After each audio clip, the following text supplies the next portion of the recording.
Okay, hi. Very good afternoon to all of you guys who are able to attend this webinar in regards to Murdoch Universities and the offerings for the double majors in the mobile and web application development and game software design and production. So, of course, Murdoch is actually from Australia. So, we are actually commencing on the 6th of September, which is the upcoming intake. And allow me to introduce myself. My name is Veera. I'm the Deputy Manager in charge of Murdoch Universities at Kaplan. So here are my details in case if, let's say, maybe your internet connection sometime not working, then you got cut off. At least, you can contact me in my email or in my WhatsApp as well. All right. So today we actually have two very special guest appearance that are actually very, so-called pro in the gaming industry. So of course today we actually have Mr. Dennis Oy. He is actually a president from SCOGA. SCOGA is a short term for Singapore Cyber Sports Online. All right, so Mr. Dennis, he is actually a passionate change maker in developing and disrupting the esports industry. He was also previously a gamer and also won 4 World Cyber Games, in short, the WCG, in national final gold medals in Singapore from 2005 to 2008. And apart from that, he also he's also responsible for steering the organizations into the mission of supporting fellow gamers and nurturing online communities and developing esports careers professionally that is supported by the National Youth Council. And of course, Mr. Dennis is also a committee member of the Youth Circle for e-games and esports, which is also a partnership initiative by the National Youth Council and Ministry of Social Family Development to co-deliberate between social policies and for e-games and esports within the young Singaporeans. And of course, because we understand that, esports has been up and coming rising trend. So there's definitely a lot of potential in this area. So our next guest representative will be Miss Kelly Chew. She is a CMPR manager in Montoon. Okay, Montoon, which I believe the famous game is actually Mobile Legend. I myself has also sometimes played this game. All right. So Kelly has been employed in this field of PR for the last 6 years, specializing in digital and traditional media. Prior to her exciting adventure with Montoon, she was actually working in financial and corporate technology clients before advancing into the esports industry. And she has been gaming for over a decade and has in-depth knowledge of the industry and, of course, the Japanese subculture. All right, and just a quick note, quick sharing as well. Kelly was also a previous Murdoch graduate in the PR field as well. Okay, so today we will be touching on with them. I will ask them a few questions, which I will be. I hope that we are able to provide on some insights into this industry, and of course, followed by Q&A with them, and then we will touch on the Murdoch University itself. All right, so. Probably I'll start off with Kelly first. Kelly, maybe what is the structure of a typical gaming company, such as various job roles, departments, and knowledge requirements, and etc.? Thanks so much, Veera. So the structure of a typical gaming company will consist of the gaming development team, the design team that puts together the design of the characters, or take, for instance, in our case, the design of the maps that is designed specifically for our mobile game. Other roles also include marketing, public relations, such as myself, and also in some very special cases for some games, like for Mobile Legends Bang Bang, includes the esports division as well, that has the production team, which puts together events for our gaming company. In terms of the skill sets that is required, the first and most important skill set, or rather I would say it's not hard or technical skill set, it's more of like a passion and a knowledge to help gamers, to help grow the industry. I think that's a very important skill set that some people, they tend to actually forget or actually miss out, especially when they go for interviews. That's actually because for many gaming companies, they are interested to know whether or not if you game on a daily basis and if you are a passionate gamer. It helps actually inside your own resume going forward if you want to apply for gaming or esports industries or sectors to help join the company, because if you're not a gamer, it will be pretty difficult for you to actually understand the nature of our industry and how fast-paced it is.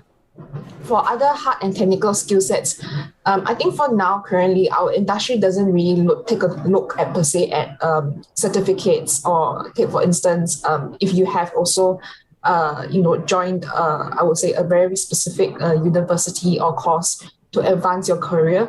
It is definitely a bonus. It does help, especially within the development studios or graphic design studios. But outside of that, and for esports for now, we don't per se have a hard or technical certificate, although I do hope that this will come into fruition in the future, as it helps all of us to cultivate and also to grow in terms of our own hard skill sets.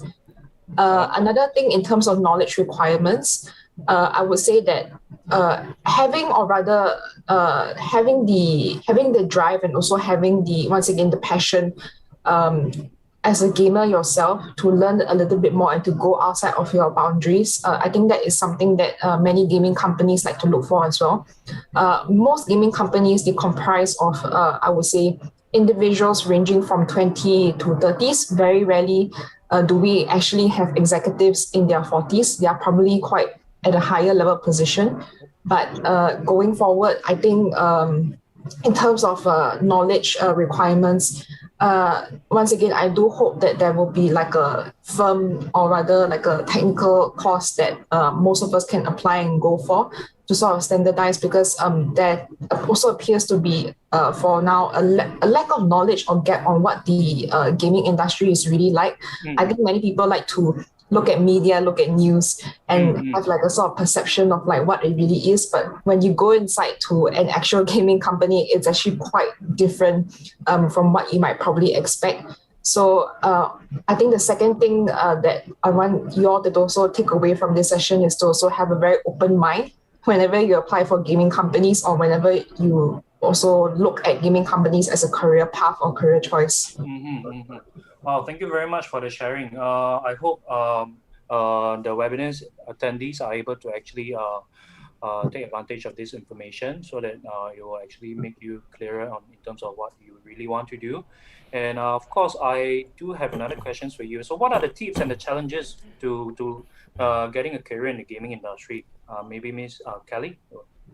Yeah, sure. So in terms of, I would say challenges first, followed by tips on how to get, yourself ahead within the gaming industry. Challenges, it applies to, I think, most of us when we are first starting out in our career and we don't have the experience. I would say try to go for more internships, more training programs out there to get yourself acquainted with the gaming industry insiders, to get yourself acquainted with how the industry really, really works as well.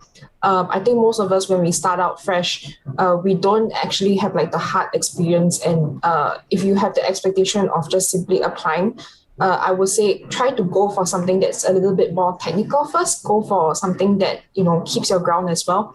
And try to actually score yourself an internship before getting ahead within the gaming industry. It really, really does help to advance within your own career as well. As for other challenges within the gaming industry, sometimes it also tends to be a little bit, I would say, in a way, it does also tend to, there's still a certain level of favoritism in terms of gender. But slowly, and I think within Singapore, this sort of like concept, or rather this sort of perception is dissolving. Now these days, you also see a lot of female gamers, and also I would say female corporates within the esports gaming industry as well. So definitely the perception has changed from years back of how it actually really used to be. And I think going forward, it will definitely get a lot better. We are also seeing so many content creators and so many streamers that are females as well. Definitely, I do believe that there is a bright future for many females within the gaming industry. And I hope that to happen a little bit more in the future. As for tips, sorry, I think I missed that out. Apart from getting internships, try to read up a little bit more on the industry and also, once again, explore various means as well. There's also other jobs just besides esports, just besides, I would say, gaming design, etc. Try to explore, try to go beyond your boundaries and just try to go get something a little bit more technical. And also be very, very open about it. Yeah. Thank you very much, Kelly. Yeah. Okay. So for the next questions, I'm gonna direct to Mr. Dennis Oy. Mr. Dennis, how has the industry changed over the past decade? Do we see more opportunities now opening up in Singapore? Yeah. Mr. Dennis? Yeah. Thanks for that, Weera. Happy to be on this webinar with you guys.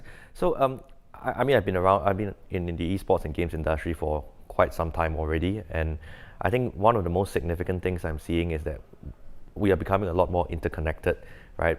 Through, because of the advancements of technology. Yeah. There are so many things that in the past, when it came to competitions, for example, it was just so difficult to, actually watch it, right? You had to be in that country, in that venue to actually, be able to take part or even view the competition. But right now, you just need to take out your phone and there's so many channels available for content that you would be interested in, whether it's a mobile game or any other games that for that matter. It's literally at your fingertips, and I think this has created a significant amount of opportunities for many people in the industry, whether you're an individual content creator, a media house, or even a startup that wants to enter the industry. Many job positions are starting to open up where it requires you to have certain amount of knowledge in games and esports, and I think I echo Kelly's sentiment as well, right? I think being able to understand the differences between these industries, media, tech, and even esports, would put you at an advantage if you would like to work, I think, in the esports industry. Okay, yeah. I do agree with you. We are actually getting so convenient in all the access to absolutely, games and everything. Yeah. So how do we actually ensure that the esports professional undergo such holistic development in terms of the physical side and the nutritional and etc.? Yeah. So I think SCOGA has been around for 14 years now, slightly over 14 years, and we have always constantly worked with our Singaporean gamers and athletes, and we take an approach of identifying what would be the best in their best interest to give them an edge, whether competitively, especially if we're talking about the role of an esports athlete, physical, nutritional, and even emotional regulation training. All these are things that we work with partners, institution partners, our own in-house specialists, to really bring out the best possible performance in our gamers. But I think esports is a lot bigger than just the athlete themselves, right? I think we're talking about many different opportunities that exist, right? It could be, even as where you're seeing where I am. This is a set designer, right? Who helped put together, one of the events that is actually happening right now, Campus Legends. All these are roles, that no one would have thought about, and they are slowly starting to come to the front, in terms of being able to operate within the esports industry. So I think in terms from SCOGA's perspective, we always look out for our gamers, right? We want what's best for them and to be able to guide them to make the best possible decisions in their careers. Okay, thank you very much, Mr. Dennis. Actually, I have two more questions before sure. we throw it back to the crowd for the Q&A. What are the changes you hope to see in the next 5 to 10 years? Perhaps maybe Kelly or Dennis would like to add in on this. In regards to the changes that I hope to see within the next decade or so would be the evolution, or rather higher intake and interest of esports professionals going forward, and also more, I would say, regulation in the sense of more professionalism within the industry, and also to have a much more positive mindset and attitude towards letting females enter into the industry as well. I think there's still a sort of like stigmatization, or rather a perception that many females, or rather females in general, are not I would say, open, or they don't really like allow females to enter into certain companies, but actually this is not true. I believe that the mindset now these days has changed thanks to the many efforts also of like associations such as SCOGA, helping to change and reinforce positive mindsets. So yeah, I think that is some of the changes that I do hope to see from my end. Okay, what about you? I echo, I think, Kelly's sentiments as well, and I'll add on, right? I think more structure, I think, to our ecosystem would be very beneficial, not only for organizations that operate in it, but even for students and prospective students, like trying to make informed choices on to where to go within the industry, right? I think at this juncture, there's still very little information out there of what it takes to actually get a position within an esports company, for example. I believe this is slowly changing, with esports becoming a lot more mainstream than it was 5 to 10 years ago. You would see a lot more parents, very interested to find out, how does my son or daughter be involved or even get a position within the industry. And I think as an industry, we have to be prepared to address and work together, with multiple stakeholders, including parents and educators, to better understand the landscape and give it that structure. So that is, what I hope to see at least in the next 5 years, where we are bringing about a more structured approach to the industry, and we would have more, I think, organizations in the education space, as well as very supportive parents, coming on board to really push their son or daughters to really take up some of these positions. Correct. That's what I would like to see as well. Parents, supporting their kids to take up, this kind of esports career in the future. I think that would be very, very good sight to see. Yeah. So for the last questions, maybe what are the advice in terms of the qualification and soft skills you would give to someone who is looking to pursue a career in the esports industry, in particular, maybe on the back end side or something like that?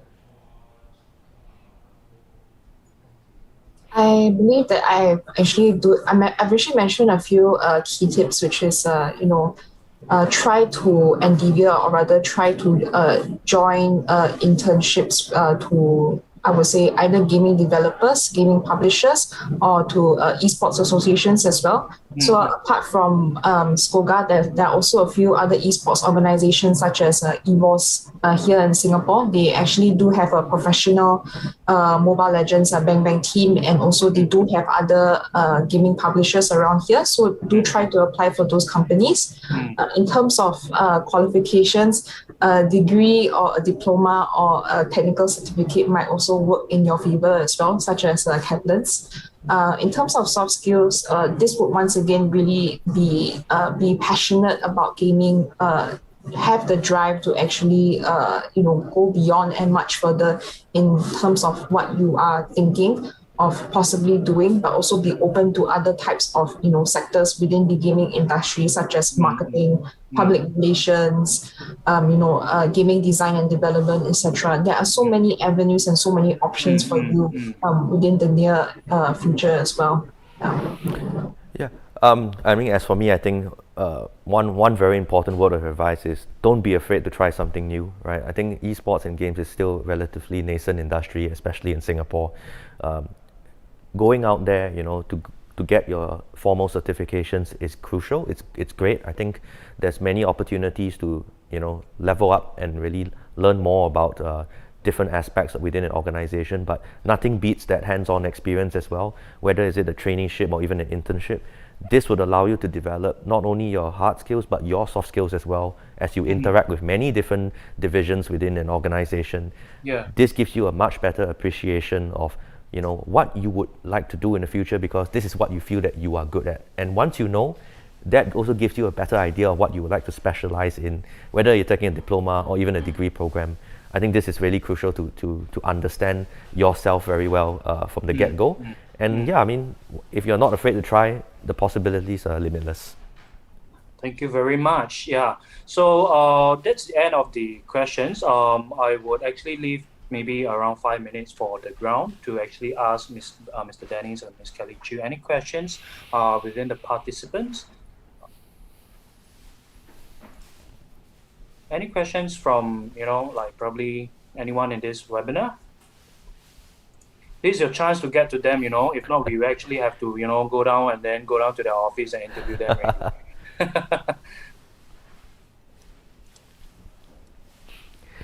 I think I'll just add, right? I think some of them are maybe thinking about questions. Really, I think most of you are at this decision point of, what you would like to pursue, right? As a specialization, I think a degree program at Kaplan, Murdoch, for example. I think one of the things I would say is, start researching and reading widely in terms of the industries that you would like to be in. I think I speak more for, of course, the esports perspective, right? I think if you compare it 10, 15 years ago when SCOGA really first started, there was no structure, right? There was really, everyone was just trying to figure it out as we worked on different projects, different initiatives, and slowly I think things, of course, came together, and we have what we have today, which is quite a robust ecosystem. Of course, a lot more can be done, and that is important for all parties to work together on. But I think as students, as prospective students, there's so many things that you could really do, right? Look under the hood a little bit, watch some videos. Definitely go watch, some of the World Championships, that, the Mobile Legends one especially. Look at the different things that are happening, right? I think there's a lot you can just, infer, right? I think from watching a simple tournament alone, and looking at the different roles and responsibilities that would have to come together, to make such an event successful, right? Typically, we only look at the players, right, and give a lot of credit to them, because that's the glory part, right? That's the nice part where you see, the blood, sweat, and tears of the teams, really trying their best to win. But there's an entire, workforce behind this to make it even possible, right? And I think that is, really something that I always have a lot of respect for, right? The people that really come together to make it happen, because it's insane, right? I mean, I've been involved in a fair share of such World Championships before, and I do see there's so much, to take into consideration. So I think anyone who's watching and still making a decision on whether you want to be part of this industry, I would say give it a shot, right? There are organizations out there that would be more than happy to give you a chance, just to experience it for a couple of months, and then that's where you can decide, right? Whether is this something you would like to do in the longer term. Yeah, okay. Thank you very much, Mr. Danny. So that's a very good sharing. We actually have one question from the ground, Ms. Megan. You actually asked whether for a person who is not very strong at math, will this be a problem pursuing this degree? So, in particular, maybe for me, I can try to answer on this. For degree, because gaming itself, if you are looking at it in an academic perspective, it requires you to have a knowledge in terms of programming, because you need to code, you need to develop software. So when it comes to coding and developing software, naturally, there will be a requirement for you to actually have knowledge in programming. So programming and math are actually are different, because people always have this conception of the, because of the algorithm in programming. Programming is programming, algorithm is algorithm. So of course you have to add this up together. Then of course it comes to in terms of the, we call it AI . So in terms of this, maybe Megan, I think it depends on which role. Yeah, maybe Akil have already said for my answer. It depends on which role you're pursuing. But I think if you actually take into programming, you learn about programming. Programming is either you like it or you hate it . We can't really force you to like programming. That's my personal opinion. Okay. Yeah. So for Mr. Lucas, this one maybe Mr. Dennis or Kelly, you guys can answer this for him. Dennis, you want to go ahead first? Yeah. Okay. I mean, something that maybe not many people know. I'll share that I'm actually I was a trained coder in my much younger days, right? So you need to be good at math, right? I think that's I'm not gonna mince my words, right? If you want to build fantastic games, like Mobile Legends and all that, you need to know how to code, especially if you're going to be part of the development team. And I think knowing where your specialty lies early, right? That's important, right? Because not to worry, right? I'm not good at math, right? And that's why I'm not into coding anymore, right? But there's so many different things that you could really explore. for example, if you think that you're interested in creating content, right? I think there are many avenues you could do that from, right? You could pursue something related to marketing. You could pursue something related to media and film, right? These provide you the skill sets, the much needed skill sets, of course, to then become a content creator in a media production house or even in an esports organization, because in the world of esports as of today, I think content is really king, right? The more content that people watch, I think that helps your organization, whether financially or even just for views, and gets your name out there. So I think don't fret, right? Even if you may not be strong in math, but if you still have a passion, for coding and building games, definitely do what you can, to improve in where your weaknesses are, right? But of course, if you're looking at other areas, there's so many possibilities. Business development, PR, which Kelly specializes in, and even the whole marketing and content creation departments. So I hope that answers the question too. So just to add on further to what Dennis actually mentioned just now, ever since from a very young age, from I believe primary school, my maths was one of the worst. I would always score either C's or even below that. So that was actually part of the reason why I decided back then that, okay, I should definitely pursue something that I'm really very strong in, and that is English. And that is also, writing. So I decided to actually pursue public relations and communications in Murdoch because I wanted to be able to, be effectively great or awesome at public relations, talking to media, getting the right messaging out. So maybe that is one career that you might want to think about and pursuing, especially if you're very strong in writing or communications. I think how this skill set actually led me here is that ever since I've determined or rather decided that I should advance or I should actually take a PR course, from there, I actually went on to working to a few communications agencies. That was also how I met Dennis and some of the members of SCOGA. We worked on a few gaming campaigns that was quite interesting, such as Campus Legends. Also, that was where I decided then and then, apart from just, doing what I am doing right now, maybe I should really try to heavily pursue a job or career within the gaming or esports industry. And that was how and where it led me to currently right now in my position at Moonton. Okay, maybe we're taking the last questions from Lucas. Like, parents don't really like their kids for the gaming degree. How do we change the perception? Because we are a little bit in time is a little bit tight. So yeah, we're just taking the last question. Can you just repeat the question? Yeah.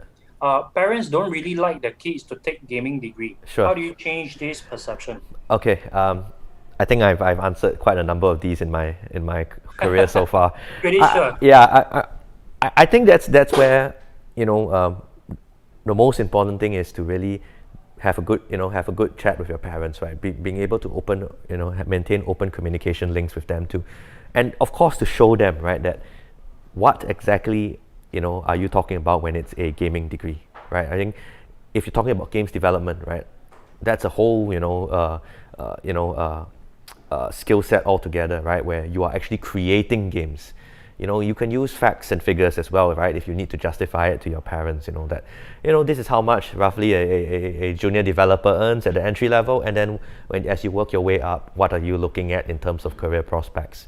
I think perhaps maybe there's a lot of misconception that when we say gaming degrees or diplomas, parents, the first thing that comes to their mind, and rightly so, because maybe they don't really have a great understanding of the space yet, is that they think that you're just going to be there playing a lot of games, right? And that couldn't be further from the truth, right? I'll tell you very honestly that I think as the more you're involved in a games and esports company, you would start to struggle to find time to actually play the games that you really enjoy playing. Believe me, it happens to me, right? And I believe so even for Kelly, right? The amount of time you have for your personal entertainment and enjoyment to appreciate games that the way you did when you were younger is just very scarce. But I think again, dialing back to the main point, right, is to have that chat with your parents so that they can better understand what this space is all about. And I think more than happy, right, if you think that there's difficulty, shoot us an email, right? I think I have parents emailing us SCOGA very often, and I'm very happy to sit down, together just to help them better understand and appreciate the industry, right? Because it's not just playing games, right? Perhaps maybe they think that, oh, you're trying to be a professional athlete or something. And of course, that is a different challenge on its own, right? And so definitely, right? I think, I hope that helps, right, Lucas? So, I wish you well, in terms of being able to talk it out with your parents.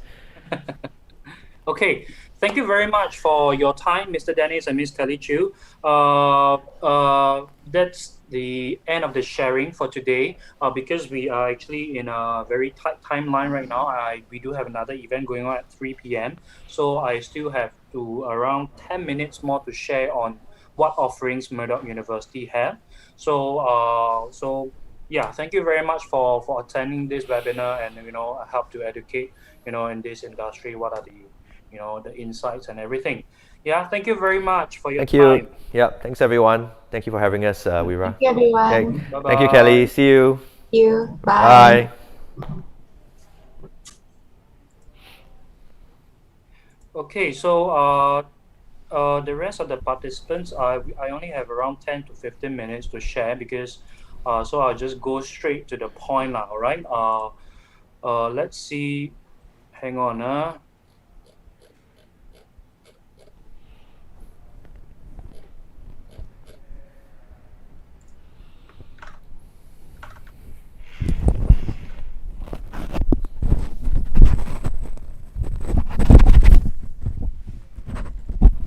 Okay, so what are the career opportunities in terms of you taking up a game and software design developers?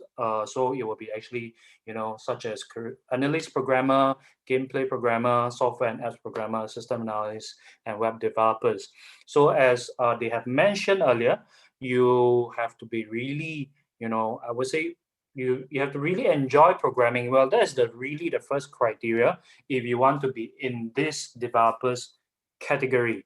All right. So like I said, I actually think that playing games is different from coding a game. It's totally different experience. So you really have to, of course, if you're able to code a game, the opportunities is actually way higher than you excelling in playing a game.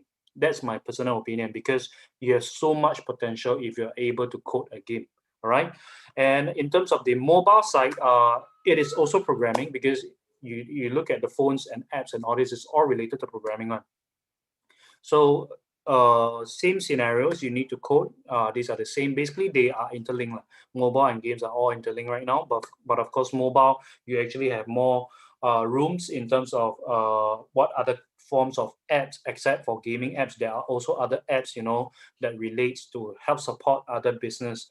In my personal opinion, is actually more I would say it's a more diversified choices, which is why we offer double majors programs, such as okay, these are the ranges of double major programs that we have, such as the games with BIS, games and com science, games. So this one I would really recommend is actually this combination, Bachelor of Games and Mobile and Web Application Development, this one, or you can actually go into games and computer science.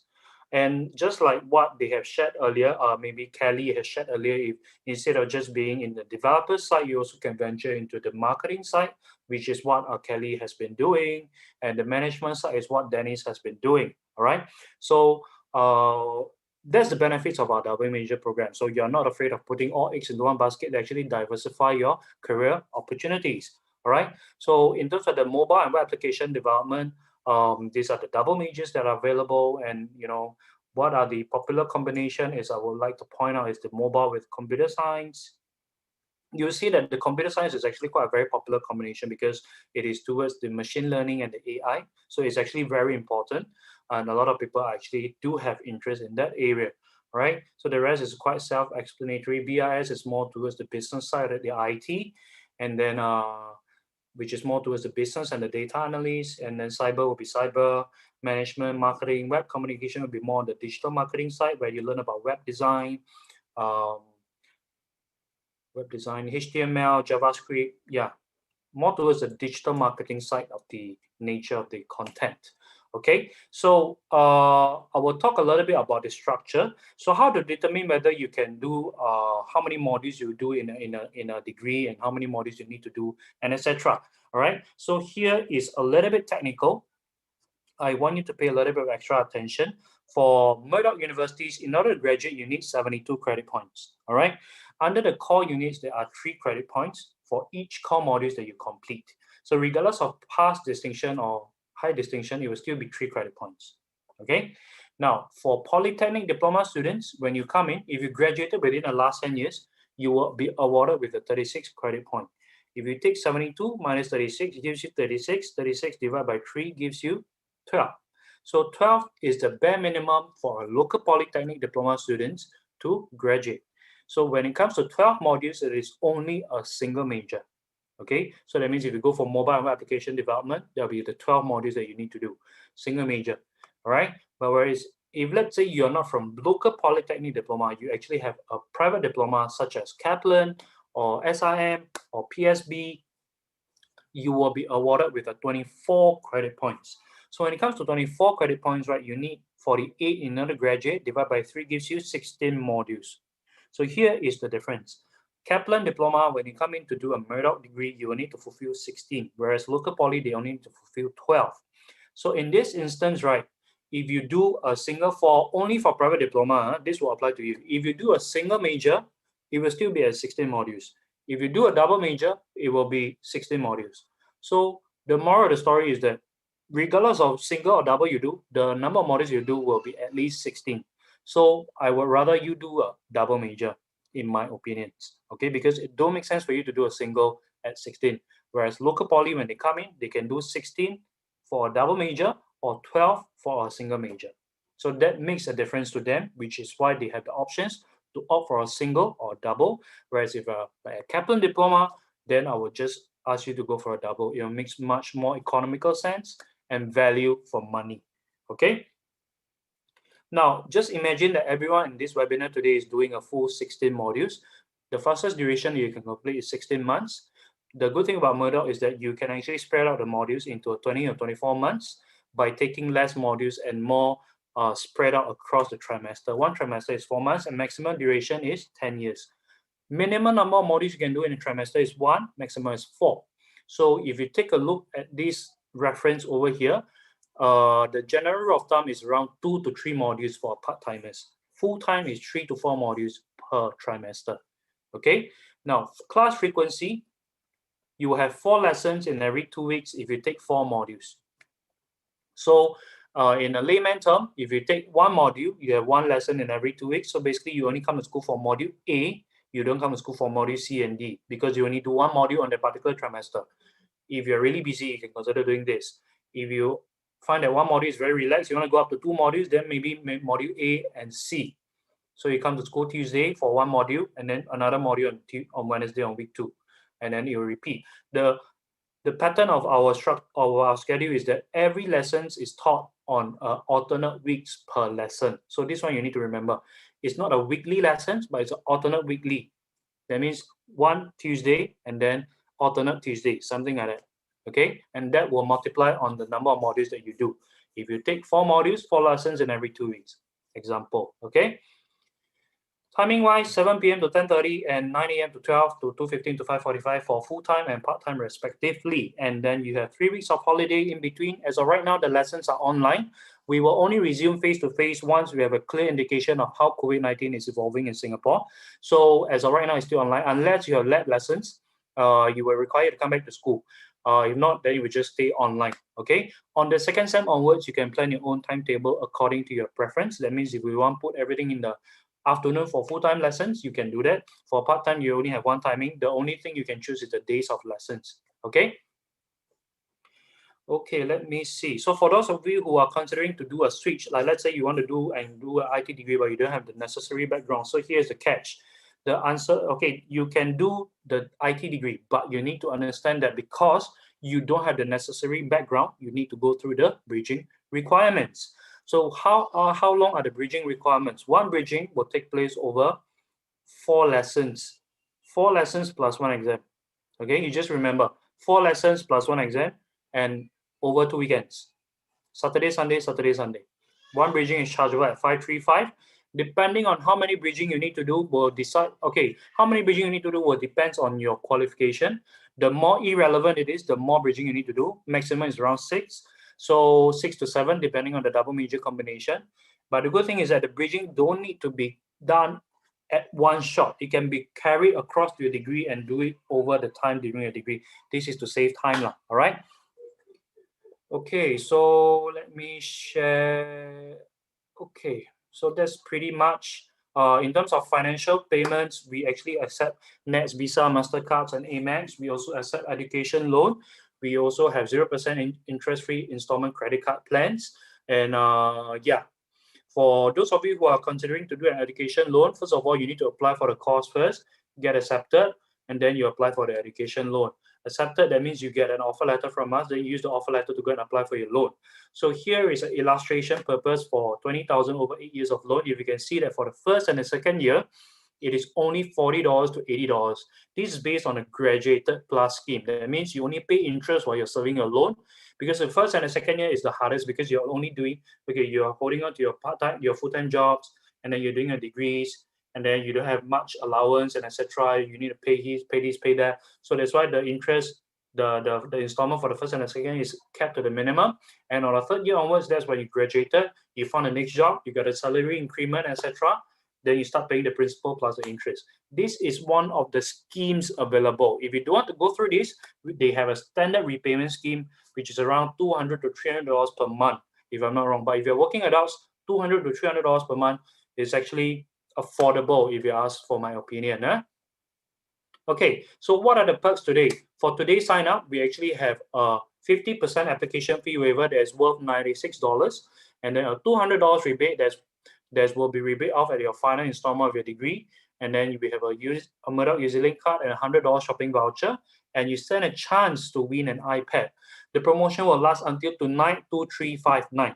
Okay, so for those of you who are keen to register, do drop me a WhatsApp on the link that you want to go, as in on the major that you want to apply. I will give you the specific link. Okay, so here is my contact again for those of you who just came in.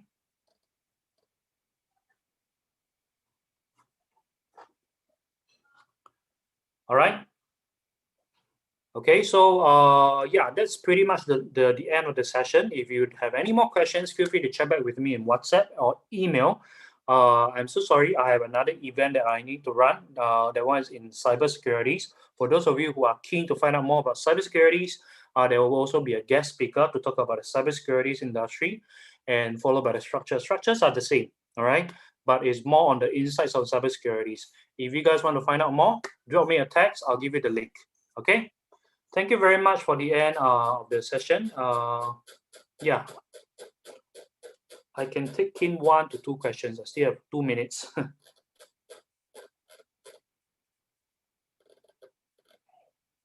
Okay. Any questions from the ground? If not, then that's the end of the session. Okay, okay, thank you very much.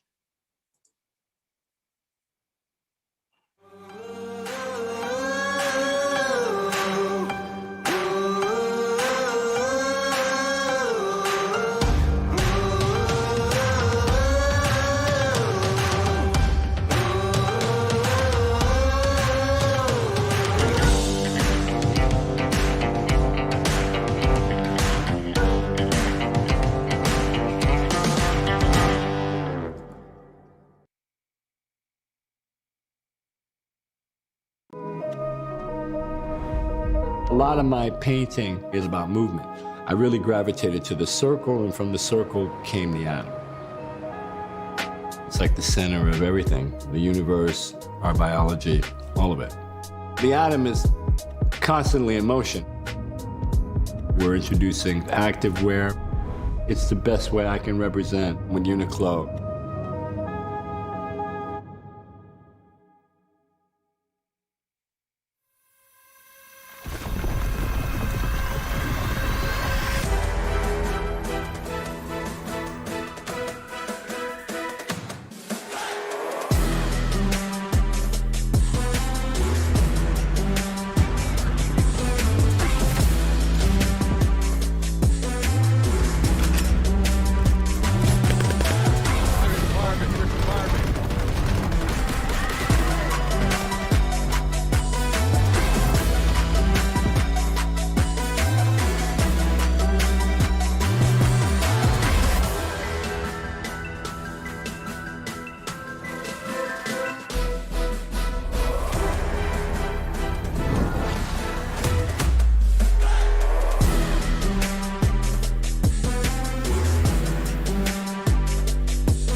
Good afternoon, ladies and gentlemen. Welcome to week 5 of Campus Legends. I'm HungryCast. Alongside me today is Gobstay, and well, we have originally 4 matches planned. It's going to be down to 3 right now, so we will have a bunch of League of Legends action coming up. But before we go on, I do want to shout out our sponsors for making this happen. Once again, Campus Legends is organized by SCOGA and the Esports Academy, and our academic partners as well, making all this happen because it is a tertiary tournament. We have academic partners, and we want to thank them, Republic Polytechnic, ITE, Kaplan, Murdoch University, as well as our lifestyle partner, Uniqlo. So we are decked out in the sports utility wear today, looking very comfy.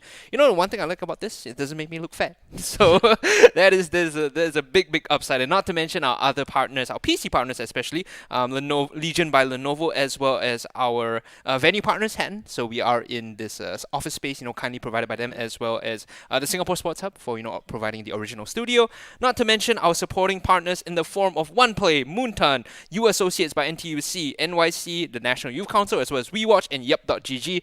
That is all our partners mentioned. Thank you so much for making Campus Legends happen. We are very proud that you guys have come on board and made all this, a reality, especially in a time of COVID when it's been tough to hold esports tournaments. But for the most part, we thank you guys so much for making it happen. And you might have heard me mention earlier, Murdoch and Kaplan, one of the partners that we have.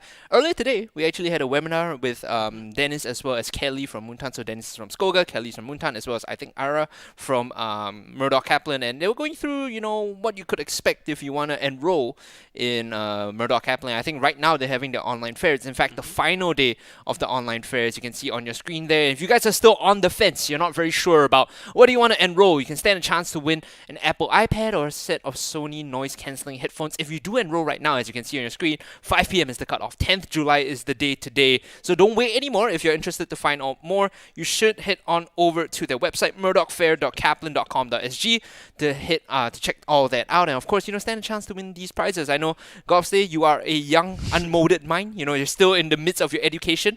Any interest so far? I mean, you saw some of the programs. They seem pretty interesting. Especially with their 250-degree double degree, it really seems interesting. So it could be sort of like a pathway for me after my studies in IT College Central. Kaplan looks pretty promising, especially with Murdoch. Yeah, I mean, between both of them, you also have courses such as game software design. It's a way in. And I know some of our team here at SCOGA, we're from Kaplan, so they're representing as well. Other members here were doing things like, I think, game animation, game design as well. I think Observer Bay was one of them as well. So a lot of ways to get into the esports industry, and Murdoch Kaplan very happily providing a platform for their students to come online, not only to take part in Campus Legends, but also juggle their studies and get a sort of experience in esports itself. Before we go on too, we do want to mention that since it is Saturday, guys, and it is League of Legends Day, what are we giving away? Well, for all matches today, we will be holding a sort of competition in Twitch chat, right? Vote for your favorite team or who you think is going to win every matchup. #Legion, and you will stand a chance to walk away with one of these awesome KM300 keyboard and mice combos, courtesy of Lenovo. And this is one of the awesome kind of backlit RGB ones. I don't know if you have one of this at home, You but need the RGB. you need the RGB, right? Yeah. It's not a battle station without the RGB. If you use a default like keyboard and there's no color, you're just not cool enough, dude. Yeah, very hefty, very good, very functional. So one of the solid things that you can walk away with by the end of today. And of course, that's going to be happening in Twitch chat if you see any matches. And of course, our tournament admin will be in Twitch chat telling you guys how to win. Again, vote for your favorite team. You know what? Even go so far as to say why you think that team will win. #Legion, and you might stand a chance to walk away with one of these KM300 keyboard and mice combinations. Thank you once again to Lenovo for making that happen. So, should be jumping into draft soon. Of course, our first match for today is going to be NYP versus TP. We are in a, I want to say, weird place right now because originally we had a bunch of matches scheduled and then we had to swap things up here and there. Originally, the first match was going to be IT College West versus RP. Things happen. Blank, blank, blank, ... Now we are changing things up. We're going to NYP versus TP. Walk me through this. Like, what do you think of this matchup coming in? Looking at TP, currently they are placed 4th in Group B. They are given a chance to go since they're currently tied up with the other teams, they are given a chance to go and become top 2 if they get this win against the team that currently has a 4-win streak, Yeah. NYP, very solid. I don't think they've dropped a single game so far. And like you said, this is their chance, TP's chance to kind of break into the top 2, possibly even the top 3. And remember, just for the format, for the viewers watching out there, it's top 4 of each group that, makes it out into playoffs. And you always want that spot. You want that spot as high as possible so that you get a better matchup against the lower teams. And this is a very competitive group that they're going up against, right? Because NYP and TP, I believe, are from Group B, which is, for lack of a better term, an easier group, right? We were talking about this. Group B has lesser competition. Some of the teams are a bit more inexperienced, right? Whereas Group A is super cutthroat.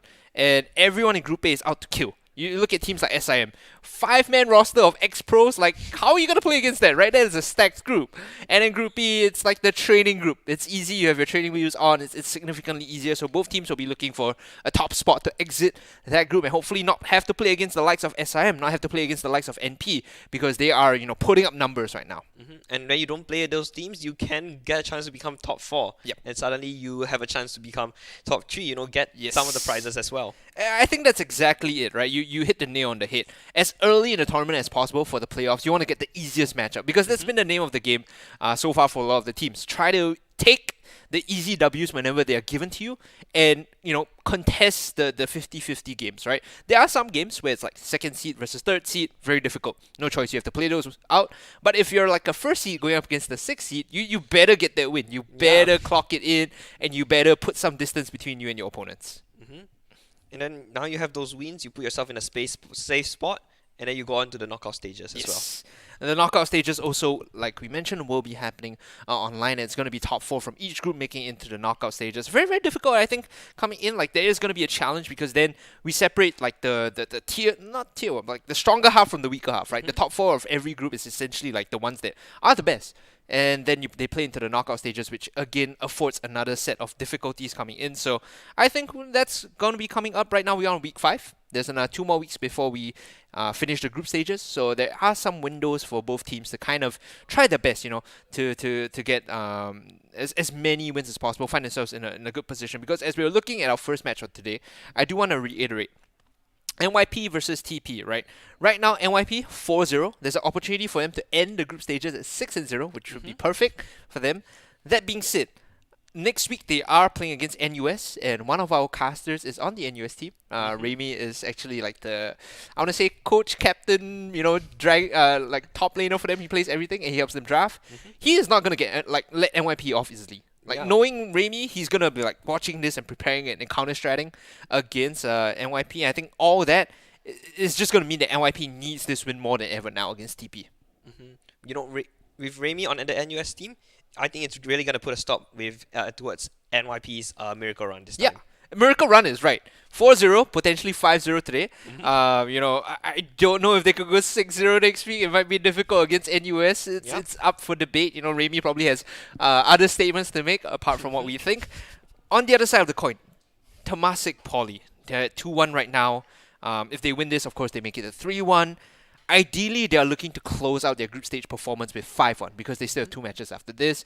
And for them to be 5-1 against, a potential NYP that might be 5-1 too after they drop a match against NUS, then this group looks a bit more different. It looks a bit more difficult. So I'm curious to see how all that plays out right now. I think the players are in lobby. Should be looking to go in the game soon. Just to remind our viewers, it's a best of 1. This is Temasek Poly going up against Nanyang Polytechnic. I have no horse in the game. I'm from neither of these polytechnics. I'm sure you have no horse in the game either. So this is going to be as unbiased as possible. Of course, we'll try to bring you guys the best broadcast experience. I'm going to be taking, a bit more of an analyst position. Right now, the game is in a weird state of flux. If you watched LEC yesterday, you saw that Mundo has been very popular, and I think Mundo is enabled now, if I'm not wrong. It's been past the 2-week mark, so we might just see the Mundo, the madman of Zon, make an appearance in the top lane himself. Yep. Maybe top lane. He got some changes in the jungle, so we possibly could see him in there. Yep. We should be going to draft, ladies and gentlemen. Let's go. Game 1 of Nanyang Polytechnic versus Temasek Polytechnic. And right now, TP looking to put an end to the win streak, like you said, the miracle run of NYP. Whether they can play, game breakers or combo breakers is going to be up for question as we are into draft, ladies and gentlemen. I'm thinking they may ban out Mundo, No one wants to deal with him. Yep. So that's why they ban him out. I feel like if you haven't had time to practice, if you haven't had time to kind of prep, Mundo is a decent ban here. Of course, there are a lot of tier 1 picks in the current meta. I think Xin Zhao, there you go. The moment I mentioned, immediately banned out. Xin Zhao is one of those things like insanely high win rate, insanely high effectiveness in the jungle. I think Johan, Lemmings Messiah was talking about it, how with his changes to the W, you basically can jump someone from a screen away, right? As long as you tag them with your Wind Becomes Lightning, instant charge in, instant knockup. Most people go Hail of Blades just to guarantee to get the knockup, and I think it's a very oppressive pick, which is why it's banned out. Set now is going to be the next ban, and Set, I feel like this is more of a he does too many things too well kind of pick. Could put him in mid, could put him in top, could even put him in support. And even though Strike Breaker has been sort of nerfed, it's still a very powerful kind of choice for the Set, and I think teams are very concerned about Set. Jax being banned out, I don't really see a point, but you let him snowball way too much, he becomes a threat as well. And more so in these kind of tournaments where single players, you look at games or tournaments like LEC, LPL, LCK, where split pushing effectively can be countered by just good teamwork, good macro. When it comes to Campus Legends, one thing we see very often is when a top laner just snowballs by himself, he becomes a split pushing monster, and the opponents don't really know how to deal with it. They don't have the coordination yet, they don't have the teamwork yet to really nail him down and lock him down and kill him and punish him, right? So this is why picks like, the Jax, picks like the Nocturne, who also does want to split push, become, very scary to deal with. Oh, and Gwen being banned out. She's very popular in the LEC. Always seen her being played in the top, sometimes even mid. So maybe NYP may match this with a Viego ban. I think so, right? I think so. Oh, this man, he tells the future, ladies and gentlemen. Slide in his DM and look for a 40 number because he is coming up on point. These are the bans that we were kind of talking about in the earlier half of the draft, and they're both coming to fruition. Gwen, like you mentioned, very flexible, and so is Viego to a certain extent. Could put him in the jungle, could put him in mid, top lane even if you wanted to, and I think these are, what both teams have identified as threats right now as we see the insta-lock Samira. I don't know how I feel about this, man. Samira's in a weird place right now. Unless you're playing Ultimate Spellbook, maybe, you might feel good about her, but she's still in a weird place as far as AD carries go, because Varus is open, Tristana is open, even Kalista is open. All of those do relatively well with the Samira, I imagine. Especially, some Kalista, you take a Braum, throw them in, and now you have a very good engage. Against the Samira too, right? She's like, yes, she can pull up that sort of pseudo wind wall, pseudo projectile block, but only for a second. And Kalista doesn't care about that. She just wants to, stick as many spears into you as possible and punish you with a big Ren. Now after Leona picked up, Kalista seems like more of an option. Like we've been talking about the values of that pick. You can go Braum, you can go Nolus, you can go Thresh even.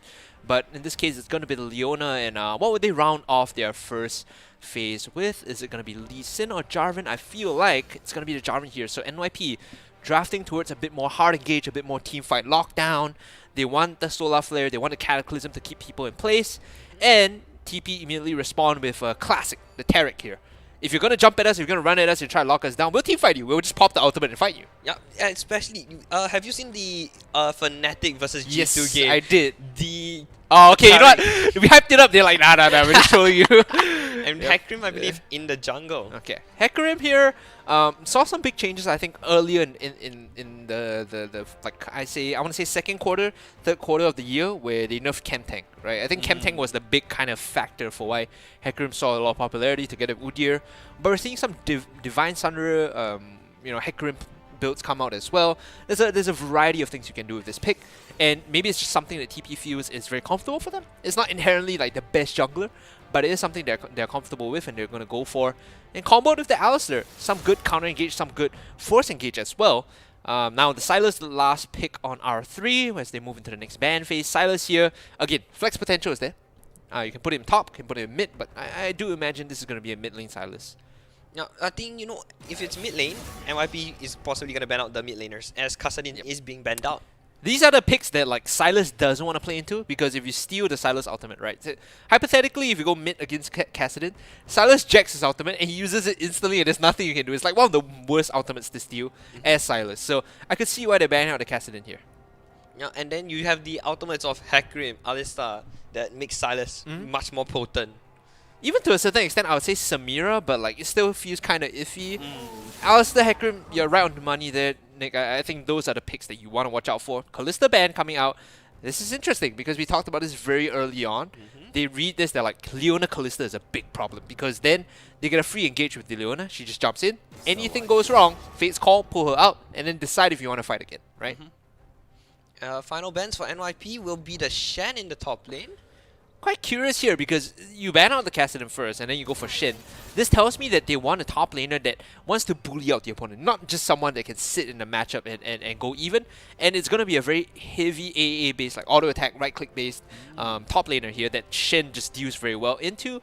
So off the top of my head, maybe something like a Gnar might be good, or even an Irelia here. Oh, it's the Irelia's banned out. You know what? It's fine. I think it's a Darius for some reason because he just got buffed. Okay. His Hemorrhage does 30 damage. Okay. And it's sort of broken. Okay, maybe a Darius, we will see.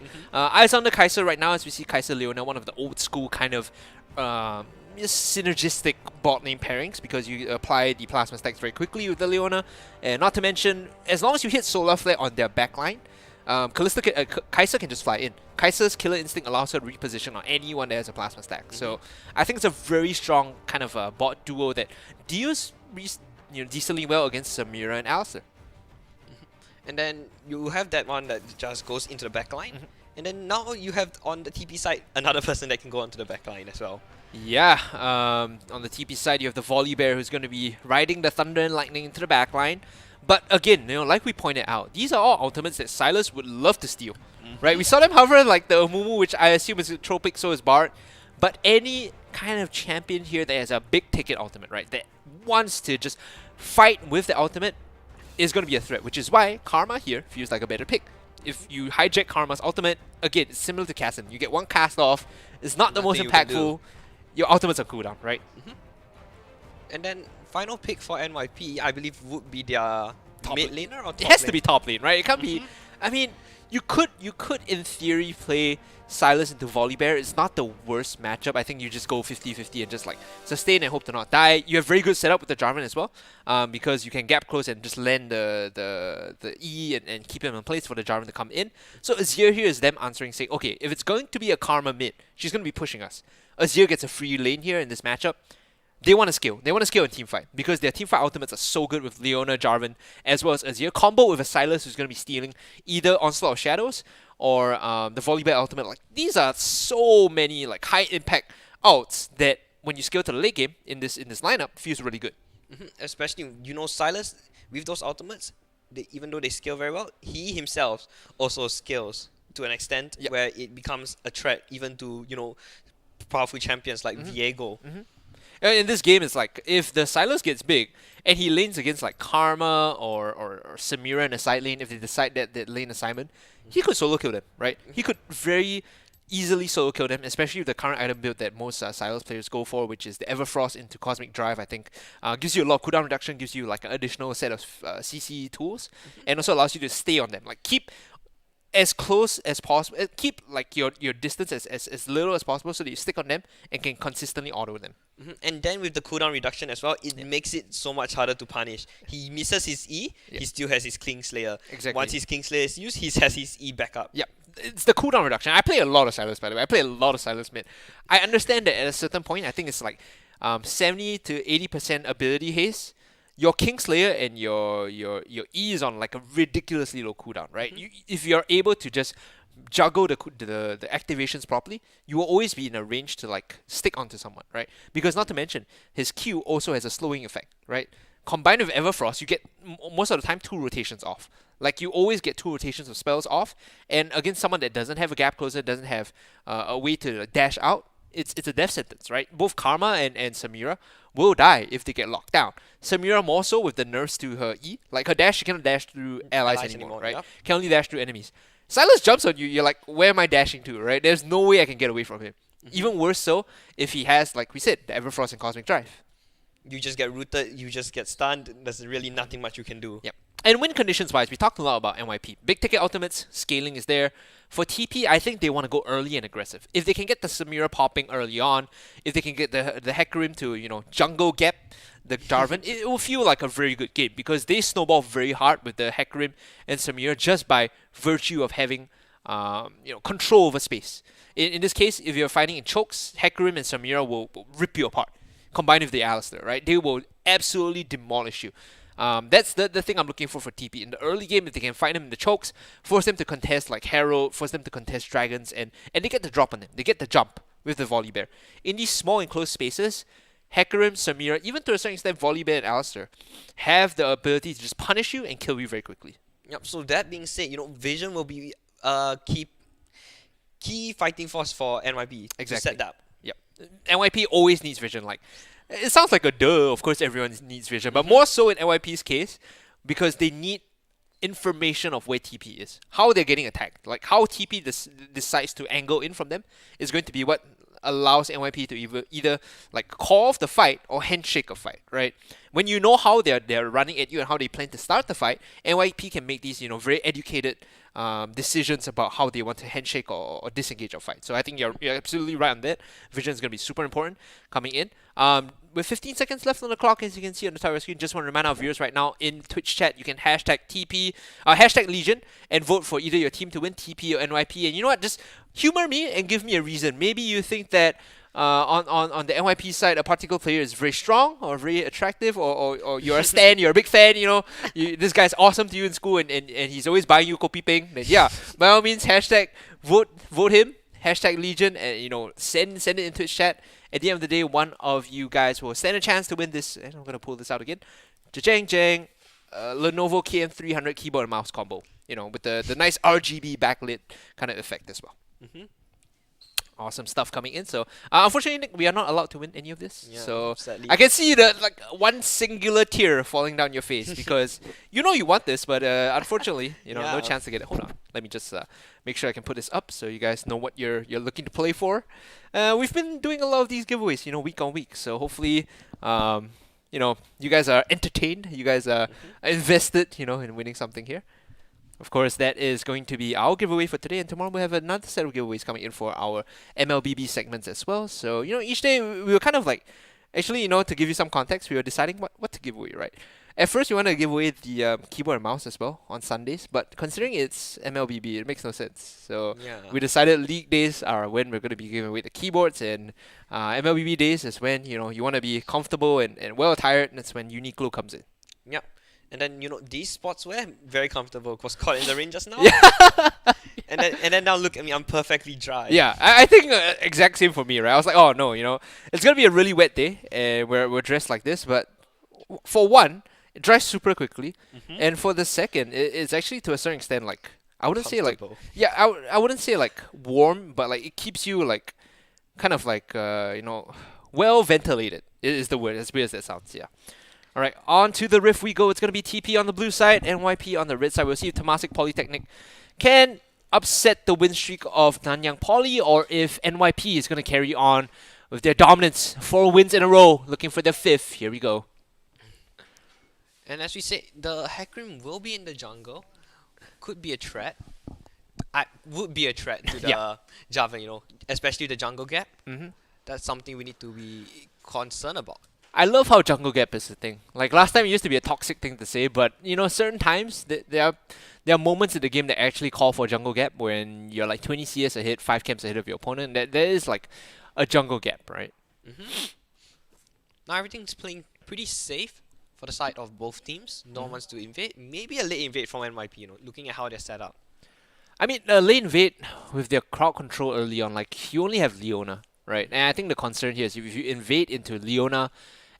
If you're Leona invading into Alistair Karma, you're going to get punished. So there is a problem there. I think you definitely do want to play a bit more safe. You don't want to lose early on. By the way, NYP, if you guys recognize the mid laner, that is previously Baby Life. He's changed his name. He used to play on, I believe, ITE College Central, College East, if my memory serves. So now he's at NYP, one of the star players for the previous roster. A very kind of resilient and stable mid laner for most squads. And I'm looking towards him on this Azure to make something happen. Hecarim looking to do a full clear before going to the crab, and both junglers are pathing towards the top side. Yeah, they're going to be mirroring each other right now, but it seems as though the Jarvan is going to be making earlier moves. He's on the Wolf camp already. So this is a full clear on the bot half. And then he's going to be moving towards his red buff. Meanwhile, Hecarim doing Crux. So he's going to be a bit delayed. And I think that's one of the issues, like in the sense of why Hecarim has fallen off. His clear isn't as aggressive as the past, right? Last time you speed through all these camps, now not so much. Maybe you take out the Lilia. Since that she's allowed and she got some changes in the jungle, and now she can actually skirmish with people.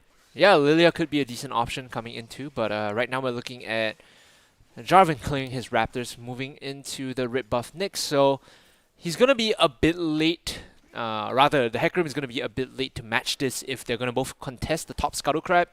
See how that one goes as he moves over to his blue as well. Taking stock of the situation, we saw the bot lane consistently pushing out. Adria and Harms has the lane prio. Like, they are just sitting outside this bot tier 1, and they're not really afraid because they have a general idea of where the Hecarim started. He should be pathing topside now. So now that the wave is bouncing, they will be looking to be a bit more concerned, a bit more careful.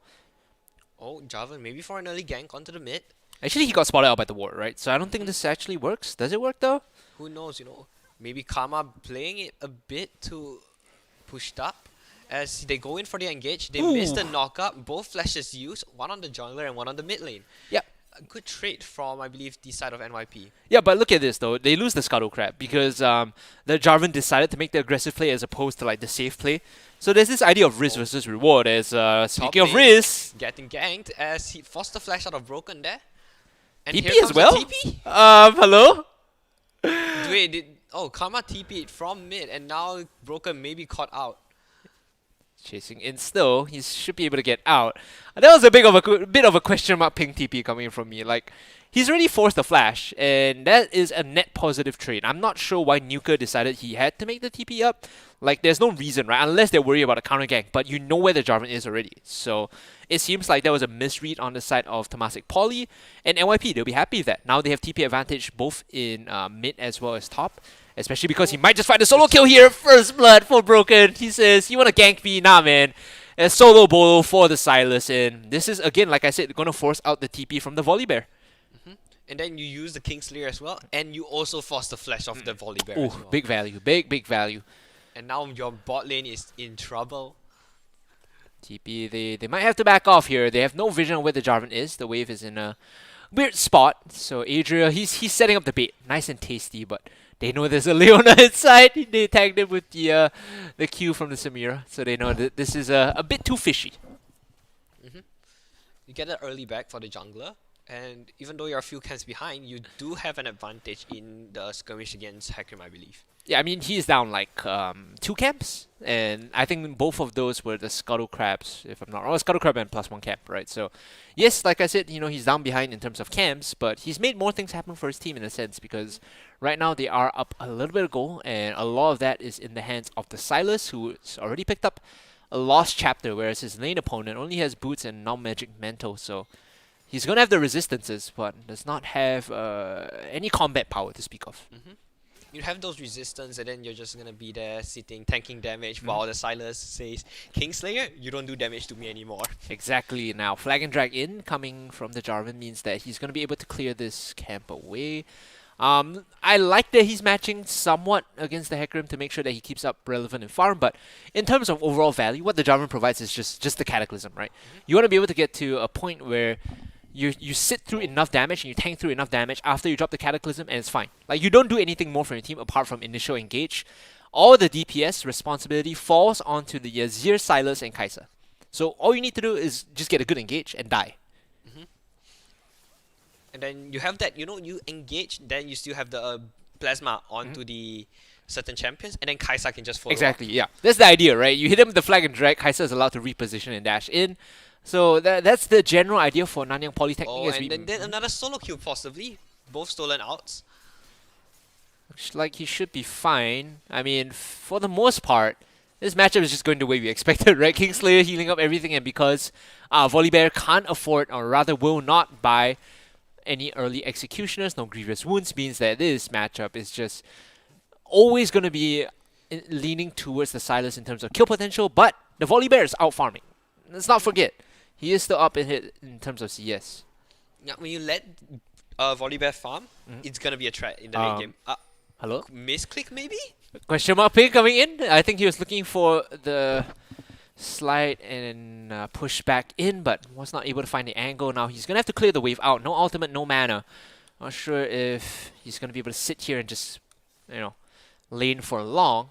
Longevity here is going to be diminished. He has to back out.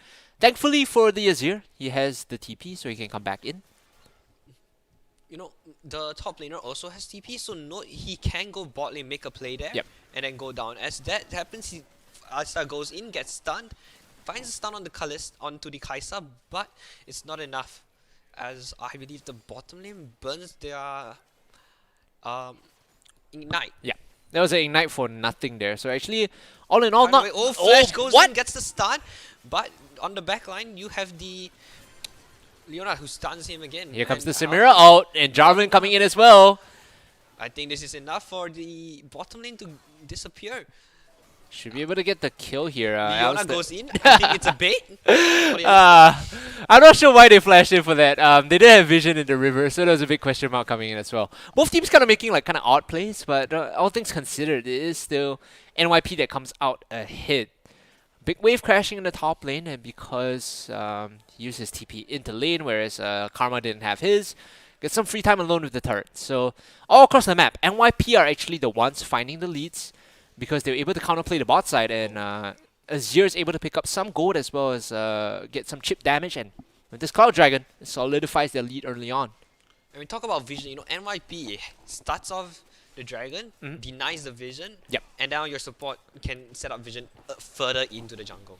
Yeah, I mean that's what we're talking about, right? If NYP can get information of where Temasek Poly decides to come in from, that gives them a lot of choices on how they want to play out these fights. And speaking of play out these fights, they might just find a solo jungler here on the Rift Herald. Oh no! He gets the stun, but they get the Rift Herald, I believe, as they are looking for the Hecarim there. Ulti being used, trying his best to stay alive, but gets stunned. He tries, gets knocked back. He gets a two-man knockback though. Good fear as Volibear jumps in, big damage by him, but the amount of CC is too much. Chain CC for the win there, and that's a 2 for nothing trade. The problem with TP there was in that fight, they all walked in one by one. You can tell by the death timers, like it's all kind of staggered out. 5 seconds, 5 seconds, 5 seconds. And when this happens, it's because it's the idea of a sunk cost fallacy. When someone dies, they think they have to go in and try and save them, and they end up dying as well. When you take these fights, it has to be like straight on, 3 on 3. Not 1 on 1 or 1 on 3, right? And that's how they're losing all these fights. It's starting to feel like, TP's playing a solo queue game, while Yes, NYP is playing a competitive match. Yes, and NYP is a lot more coordinated. Cancel the recall! Let's go. Oh! He gets the damage off though, but it doesn't cancel the recall. You hate to see that, man. That happens, Hate to see that, but meanwhile his jungler is gonna come in and just soak the wave. You know, this is what I like to have my jungler do when I play mid. You know, if I need to get a base timing, he's just gonna walk in and get the EXP, make sure it doesn't go to waste. Meanwhile, bot lane. He misses the Zenith Blade, but does the damage as Leona gets the stun off onto the Alistar. You can't really fight that when the wave is pushing towards you. You can see that in terms of like minions. TP has more and MP has none. So to fight that means you're tanking minions as well, and that's usually like a couple of minus percentage points down in terms of how you want to play that fight out. Not really ideal. Just want to soak the EXP. Oh, sneaky. Hecarim coming in. They've already swept this, by the way, so they don't know the Hecarim is here. Yeah, but Javan's nearby. If he recalls before the Hecarim engages, it could be a threat. He goes in, gets the stun, gets the root, chain CC onto the Samira as Javan is here on the backup. Goes in, gets the stun. Ooh, Cataclysm miss as Leona forced to go golden there. Hecarim secures the kill, gets a 2-man knock-up. Hecarim loses his life here, and now Alistar is all that's left. He can't even find the kill as the Kai'Sa picks it up. Yeah, I mean, that's you were kind of like hyping up if the Jarvan recalls and then, you know, they don't find that fight. But you know what started it all? It was the Leona jumping in. The Leona hit a perfect Zenith Blade into Solar Flare, and Jarvan immediately cancels the recall and comes in to assist the team. Top lane Solo Bolo again, he steals the out, hasn't used it again. He wants to push the wave. Push the wave, out him under the turret and kill him. Come on, do it. Be a man. Yeah, and then you have TP as well. Yes. You can do it. Be a man. Cancel the recall. Okay, you know what? He's gonna get out. He's fine. And we're 10 kills into the game in 10 minutes already. Yep. I love how Broken just doesn't care. He's crashing the wave. He's like, I have no mana. I don't have a lot of health, but I'm just gonna crash the wave in. And meanwhile, the mid lane, he has 2 kills and 1 assist with a bunch of turret plating. This Azir is gonna start becoming a problem. It's just a free lane at this point. Yep. He can slide him in. He can just push him in. He just gets it, but I think he may even just dive around the tower. But 3 members of the NYP is here. Nuker is in trouble. He may even just die here. Nuker has to be careful. There's a Leona just waiting in the wings.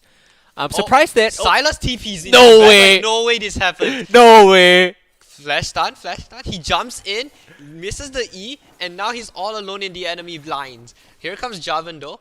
Hey, no, that is Azir. Okay, the counter engage coming in. Engage comes in. Oliver lands it, and now he's all left inside as he's getting caught in a 5-man fight right there. There's nothing he can do. He's trying his best, but Javan won't be able to get out of there alive. You know, there's a Chinese saying for this, like Hawkeye. I mean, like, you deserve it, right? They dove between mid tier 1 and tier 2. And at first it was the Silas alone, and then Jarvan decided to poke his nose in. Just NYP being a bit too over-aggressive there to get punished, and they might just lose mid tier 1 off of this Rift Herald play as well. This is a big problem to charge in. They should be able to finish off the turret because there's no one really to defend. It's just a Leona alone. And now here comes the Azir. I think you could defend it a bit, kind of. He has the Ludens, so that's more or less why he's able to clear out the wave. Thankfully, they don't lose mid tier 1, so not the worst thing for NYP, but it could have been a lot worse, right? If they found another kill there, maybe, you know. Oh, TP, looking for a fight. Oh, lands a Zenith Blade, gets a stun, and there's no one there to come up and gets the fight. But Azir finds one, and then he gets shut down. Leona is all that left. And Javan is the only one, he's late to the funeral. Yeah, there's nothing left for them here. You just have to back out. And again, you know, NYP taking one of those fights that they shouldn't, right? 2v4 situation or 2v3 situation is just not ideal for them in the river. And when you start fights onto Alistar, you have to remember that he already procced his Aftershock. He hit-butted you away and then you Zenith Blade in. He's as tanky as he's going to be without his ultimate there. There's no way you kill him off. Handshaking the fight is just a bad decision. NYP now, at least they get the inside track. They move in on towards the Ocean Dragon and they will claim this for themselves. So a couple of mistakes here and there, a couple of misplays, Nick, but you know, they still get the objectives. They play the game the way they needs to be done, as we see. The Silas again now, he's catching up in terms of value. I mean, he's always had a couple of kills to his name, but this lane is not going to go the way of the Volibear anytime soon. Despite, you know, NYP leading in 5 kills, they're nearly even on CS. I mean, gold. They have just roughly 1 to 2k gold, but it's more than enough for NYP to push the lead even further. And I think a lot of this just comes from the fact that they were able to keep up in CS, as our observers kindly showing us the gold values, right? It's the jungle gap that we're looking right now. The Hecarim is up, 1.5k compared to his opponent. And for the most part, everyone is kind of just holding their own in lane. right now, the Azir is the only one that's taken a massive... The Azir and the Kai'Sa are the only ones that have taken a massive goal lead. So what this means is the map is split, right? Azir, Kai'Sa is fed, but on the other side, it's the jungle and top. The Volibear and the Hecarim, they have the gold advantage. So if you're NYP, you want to be playing towards the Azir Kai'Sa. Not to the Sylas. The Sylas, just leave him alone. Make sure that you focus down whatever lane the Azir Kai'Sa is on and try to find value there, because they are as strong as they can be right now. Kraken Slayer already completed for the Kai'Sa. Meanwhile, on the side of the Azir, we saw it was a Luden's Echo as well as the Lucidity boots. So he's starting to pick up some ability haze. No, I love the swiftness boots on the Leona though. Oh yeah. It's such a niche thing. You don't usually see it. You usually see a Lucidity, but I love it here. It allows Leona to get that engage, that gap close, you know, with the extra movement speed, and it becomes a threat. This MYP secure the second Rift Herald, as maybe, you know, TP looks for a fight in the river. They could use this to just open up the map even more. I think dropping it in mid-tier 1 is a bit of a waste. Oh, hold on. Goes in, pushes him back into his own teammate. Oh, re-engage. Nice re-engage. Gets the knock-up, and now one leaves with his life. The other, I believe, won't, as NYP is on the escape. Does a lot of damage, and maybe Sylas can clean this up. I mean, he's walking down the river, but that was a interesting back and forth there. We saw the Cataclysm in first, and then Volibear jumping in, riding the Thunder and Lightning. Good Emperor's Divide to make sure that they stop the re-engage. I actually forced the flash out of the Volibear, so not exactly the worst thing in the world. So it's a 1-for-1 trade in terms of summers, but both teams will walk away with no casualties at all. Mid-tier 1 going down here. Oh, TP gets the first turret. Does he die here? Hello? Maybe. He lives again. Okay. He lives to tell the tale, as in the top lane. Volley out onto himself. Yeah. That's how it feels. Just a taste of your medicine, right? It turns out that Volibear is not immune to the lightning that he throws out. He is going to go down, and Rift Herald Throne takes down the top tier 1 in favor of NYP. So that is their... look for the tier 2 even on the top side. I mean, if they get another charge off, for sure. Sylas pushes pretty well, but he looks like he's just going to get the charge off and recall, knowing that Nuker is rotating up. Does not want to have anything to do with this. The power, yeah, the minion blocked it. I was like, okay, there's no way that happens the second time, right? Now looking at the gold, they are still 2k gold ahead. They make some plays, but TP is there to answer back. And they gotta try and make something happen here. Broken is the one with the TP advantage. No, well, Nuker has Broken has a TP, and so does the Volibear, but Nuker has TP one behind. As well. Oh, this is gonna be bad. Yeah. Oh, 2 TP. This is a 4-man bot lane dive. And here comes the members of NYP. NYP is kind of dead. And oh, Killer Instinct goes in. The shield was safe. Oh, big Empress Divide. And then, oh, he's about to just die. There's just nothing the Hecarim can do there.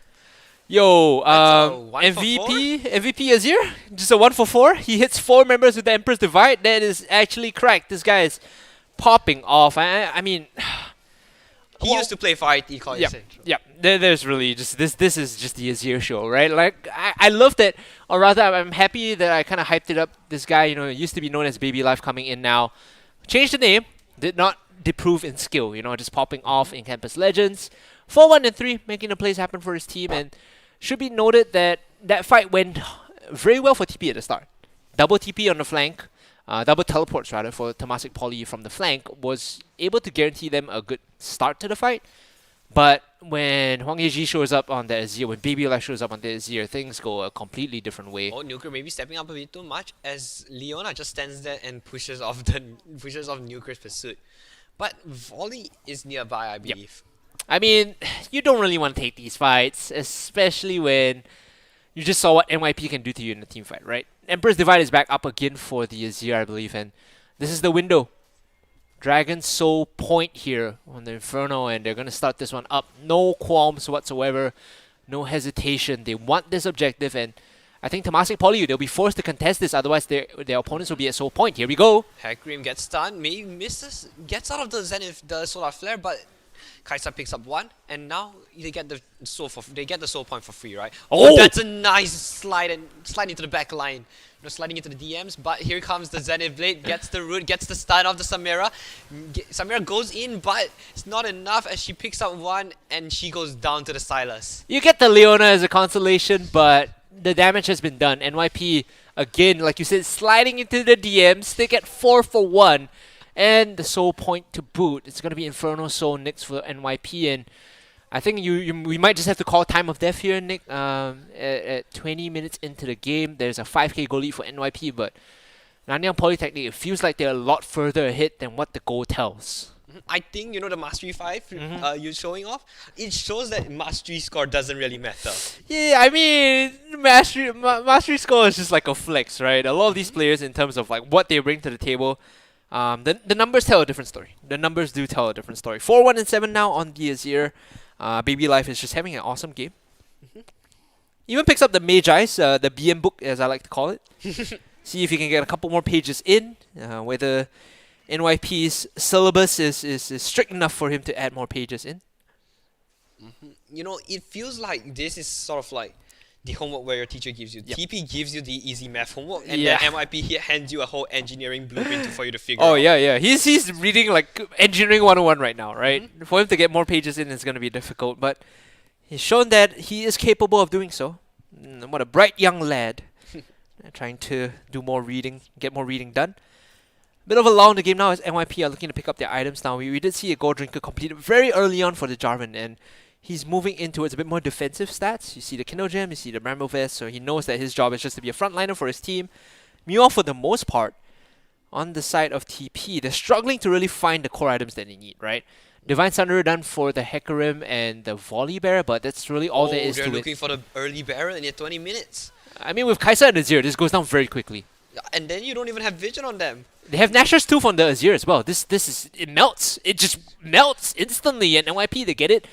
And they get the engage as well. They get a free Alistar as well. Maybe Biff is on the menu right here. Gets a good knockback, but the Leona won't be caught out as now the members of TP are on the run. Yep. They get the Baron and a sirloin steak for dessert, which sounds kind of gross, but it is what it is as we see the sliding glide and in. Here comes the Volibear, gets the tower denied.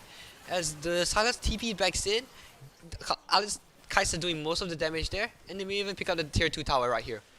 Yep, they should be able to get this as we see a flank coming in from Broken. Silas. Looking for it. He gets the Everfrost! Everfrost gets the stun, gets the root. There's nothing you can do as TP. They look to the end of the game as NYP have the Baron buff as well. A delayed ace. The only reason that wasn't an ace is because the Alistar respawned, right? Otherwise, it would have been an ace coming from NYP. And like we said, time of death was 20 minutes, and NYP putting the final nail in the coffin here, picking up the inhibitor, but taking some time to reset.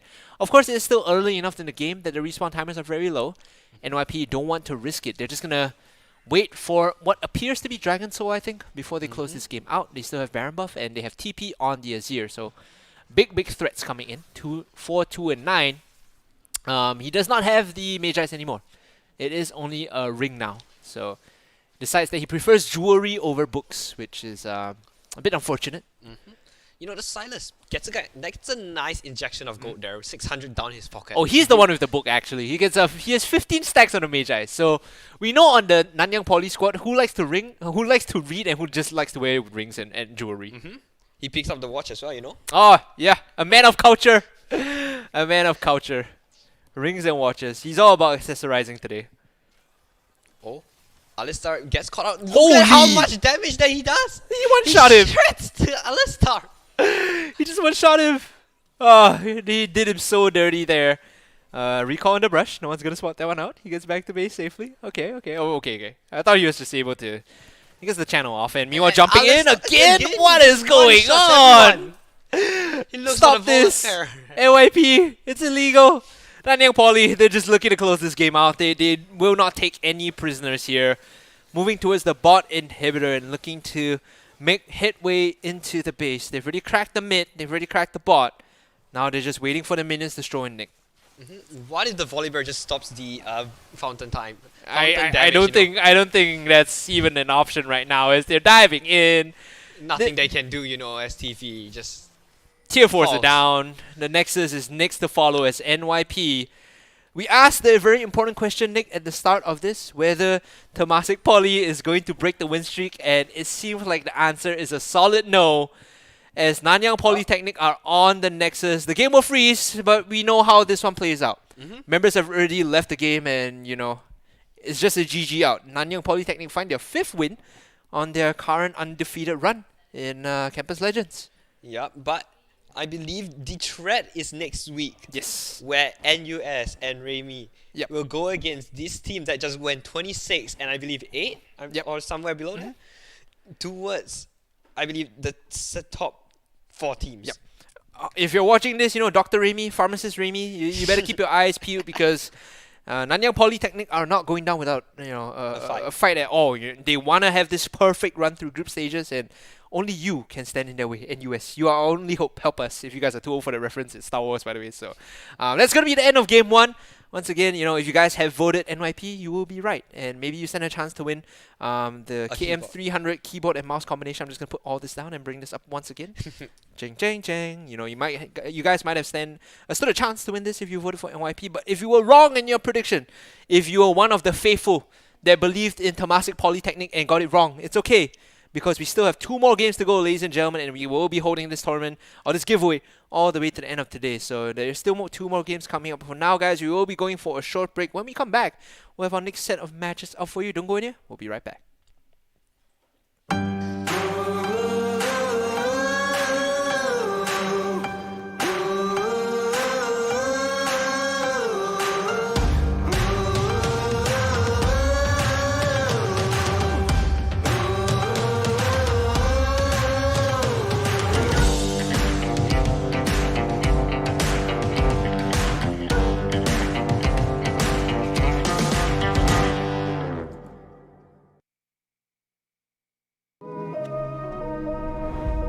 A lot of my painting is about movement. I really gravitated to the circle, and from the circle came the atom. It's like the center of everything, the universe, our biology, all of it. The atom is constantly in motion. We're introducing activewear. It's the best way I can represent when Uniqlo.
A lot of my painting is about movement.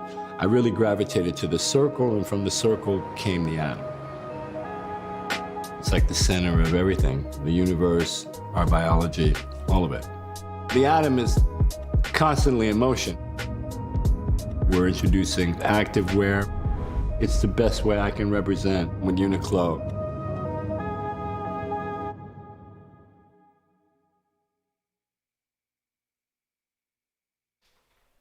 Ladies and gentlemen, welcome back. We have our second set of matches coming up. I say second set, it's just a BO1 between Kaplan as well as IT College Central. Once again, I'm Hungry Cast. Alongside me is Gobstay. And if you just saw the ad for the Uniqlo sports utility wear, that's what we are decked out in. Very comfortable, very casual, very chic. And to be honest, I look at myself on the camera, I'm like, wow, I actually don't look, kind of out of shape, right? As someone that has finished army for more than half a decade, I feel like I look a lot better in camera than I do just because of the sports utility wear. So thank you once again, Uniqlo, for making that happen. Now, of course, if you guys are interested, you can head on over to download the Uniqlo app. There should be a QR code up for you guys on your screen soon. I will try to point at where it goes. It should be somewhere there. And, if you scan that and download the Uniqlo app, you will get $5 off your first purchase, as well as stand a chance to win an Arizona mask. So that is the QR code that appeared very briefly and then disappeared. Have you downloaded your app, Nick? Yeah, I think I have. I should have. It's in my phone. How unsure are you? Okay, yeah. Everyone should download the app because not only are you kind of allowed to make a wish list of things you want to buy, you can also stand a chance to win that $5 off your first purchase, as well as when you hit the shops, there's a very unique kind of function where you can scan the QR code or scan the barcode on items you want to buy and check whether they have it in stock in your size. So it makes shopping very easy, very breezy. I'm bit of an anti-social person. So when I go to Uniqlo, the first thing they say, hello, welcome Uniqlo. I'm like, okay, thank you.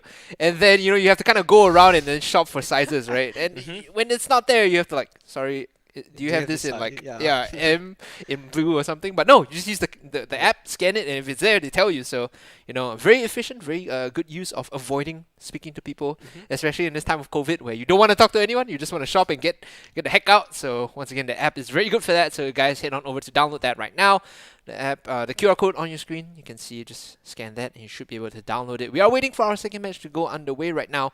The draft should be set up soon. It's going to be Kaplan versus IT College Central. And Kaplan they have not been having a good tournament, I'll be honest. 0-4 so far, struggling to find their first win, whereas IT College Central, they're sitting pretty in third place, I believe. They're tied with SMU as well as Ngee Poly right now at 3-1. So this is a chance. It's like we said earlier, there are some wins that are afforded and thrust upon you, where you need to take the W, especially when you're third seed going against the 7th seed. You must win this if you want to be one of the top 4 teams. And I think IT College Central understand this. They should know this, and they should be looking for a win here. Yep. They want to be a safe spot for the knockout, and like you said, top 4.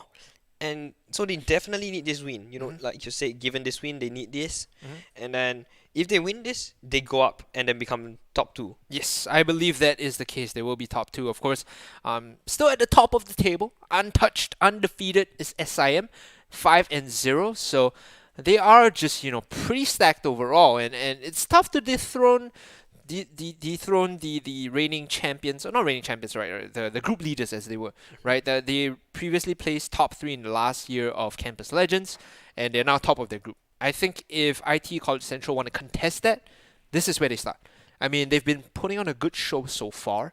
3-1, a very respectable scoreline, but 4-1 sounds a lot better than 3-2. I'll be honest. Yep. So, who do you think? Who do you favor in this? Because for me, I'm from IT College Central, so I have to go with a them, bit more biased, right? I mean, I have no horse in the race again. SP. I was from SP. So they will be playing our third match, and that's where my biasness will set in.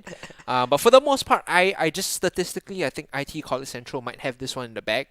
Numbers wise and performance wise, everything points towards a IT College Central win. The only thing that has been concerning me so far is that they struggle to close games sometimes. I think that's a bit of an issue with a lot of these teams that come together for Campus Legends. They don't have the necessary synergy or overall teamwork. Sometimes the shot calling is a bit off, and they have issues closing out games. So against Kaplan, if you give them a window, maybe they find themselves back in the game. But what I want to see here for IT College Central is just very solid, very safe, kind of methodical gameplay. Yeah. So IT College Central most likely will be playing like a clockwork kind of play style. Yep. Then Kaplan, what do you expect from them? Maybe cheese, you know. You talked about the idea of what you want to see some, Darius earlier. You want some Vel'Koz, this kind of things, right?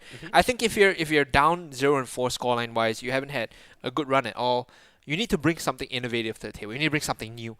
Catch your opponents off guard, and then then they come playing like clockwork because they don't know how to respond. And I think that is possibly the game plan coming for Kaplan here. Of course, 0-4, struggling to find their first win. It's a team that has had their struggles, I think, for the most part when you play against these established. And to be fair, it is a very kind of new experience for Kaplan, the Kaplan roster coming in, right? So there is some work, there is some hurdles that they must overcome. And when they do eventually, it's not a matter of if, it's a matter of when they do eventually overcome those hurdles, I think they will be able to, put their best foot forward. Yep. Should be going to games soon. I believe we did remake the lobby for a little bit.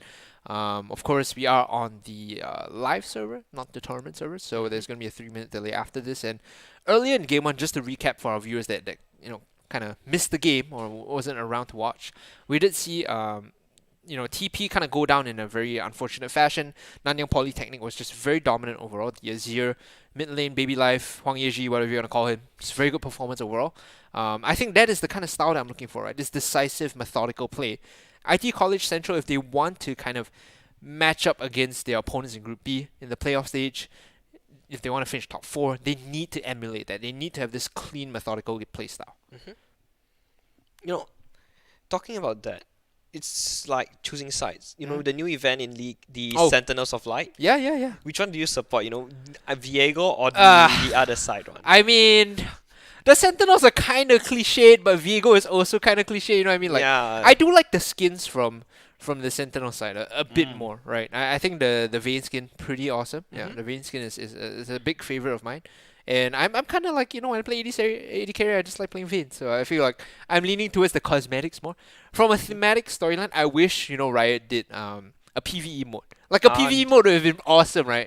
Then you just play as a Sentinels, you just kill a lot of the Harrowings. Exactly. Or you play as like the Harrowing and you kill the Sentinels in a PvE like raid boss kind of thing. Yeah. And then, whoever wins that PvE event decides the outcome of the ruination, right? I felt like that would have been so cool.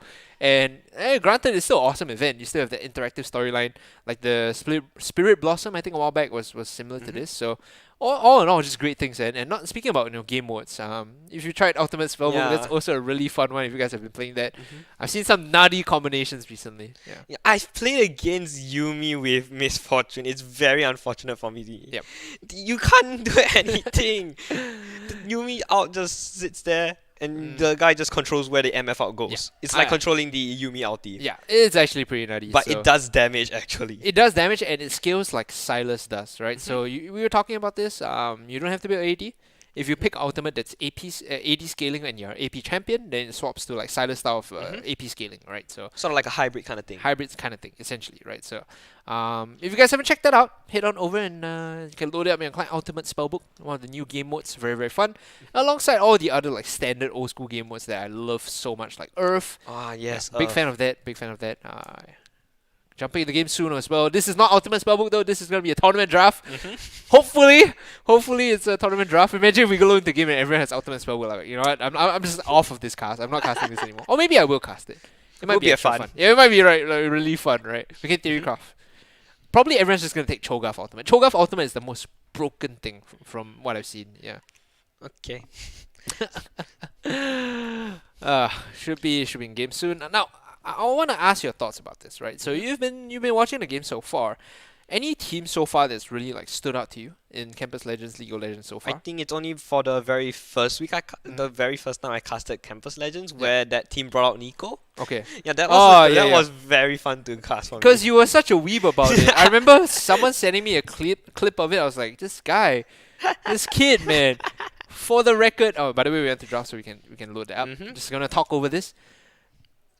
You guys don't know this, but Gobstay has a body pillow, like a legit anime body pillow. This guy's a weeb, like he's a hardcore weeb. Yeah, I'm not sure like what he's doing on the desk with me, you know? Should you be at home playing, I don't know, some other weeb games? I don't know, man. Nah, man, but League, kinda interesting, fun game. Yeah. MOBA. Fun balance game, especially with the likes of the new champion being released. Get a free resurrection when you kill a sentinel. Really? Sounds a bit broken. Yeah, sounds a bit broken. 200 years of experience, really, Riot? But okay, we are at the game right now. Enough of our ranting. IT College Central on the blue side, Kaplan on the red side. Run me through these bans right now, Nick. So you see, Silas is gonna be banned out. I think Kaplan has seen that in the first game, and they're like, no, I don't want to deal with this. We're gonna ban that out. And we're gonna see the bans from IT College Central. Lulu, Karma, and Lee Sin. I think we have early game champions that can impact it, and then they don't want it to have it kind of be the cheese that they want to deal with. Also, not to mention, like two or three of those bans are enchanters that can enable a hyper carry. So that's something we saw a little bit in the more recent weeks. People playing like Kog'Maw, Lulu, this kind of thing. Not so much in Campus Legends, but more of like on a global scale, right? These are things that are more available now, especially the changes to the item sets coming in. So instead, it's going to be Ezreal Kayn. Meanwhile, on the other side, Kai'Sa Seraphine. Seraphine here, flex potential of mid and support. Doesn't really give anything. I mean, Kaplan's not really giving anything away in their composition. All they're telling right now is, we have Kai'Sa AD carry, deal with it. Yeah. Oh, Braum? Braum Ezreal is actually sick. I love Braum Ezreal because you proc the Winner's Bite so quickly. Like, the combo normally is you jump forward, stand behind me, auto Q auto, and then Ezreal hits the auto, immediate stun, and like that fight is won. You throw up the Unbreakable at level, like assuming this is level 3, right? You throw up the Unbreakable, opponents don't get any chance to do any return damage. It's a free matchup. I really, really like it now. The Trundle, not so much cheese as Troll, I think. No pun intended. Not really the best pick in the current meta, so yeah, the volley ban makes a lot more sense. I think Seraphine just got buffed recently. Her Q does more damage. Yep. So it would be interesting to see her play it a bit. I mean, it's still very reliable wave clear, very strong team fight ultimate. I think Encore by far like one of the most annoying skill shots to deal with, but with the Braum counter pick, we have to mention, right? They picked Braum after they saw the Seraphine. Unbreakable counters the Encore so hard. Like, there's an audio. So you put the Unbreakable up, it immediately stops the projectile, and only Braum is charmed, right? So what happens there is like, you immediately deny the team fight potential of the Seraphine, and because you're charming the Braum in, he can always use the stand behind me to jump back to his teammate. So this was a counter pick coming from IT College Central, in the same way that you used Braum to deal with Ornn last time, if you remember. Yeah, you could block the Call of the Forge God.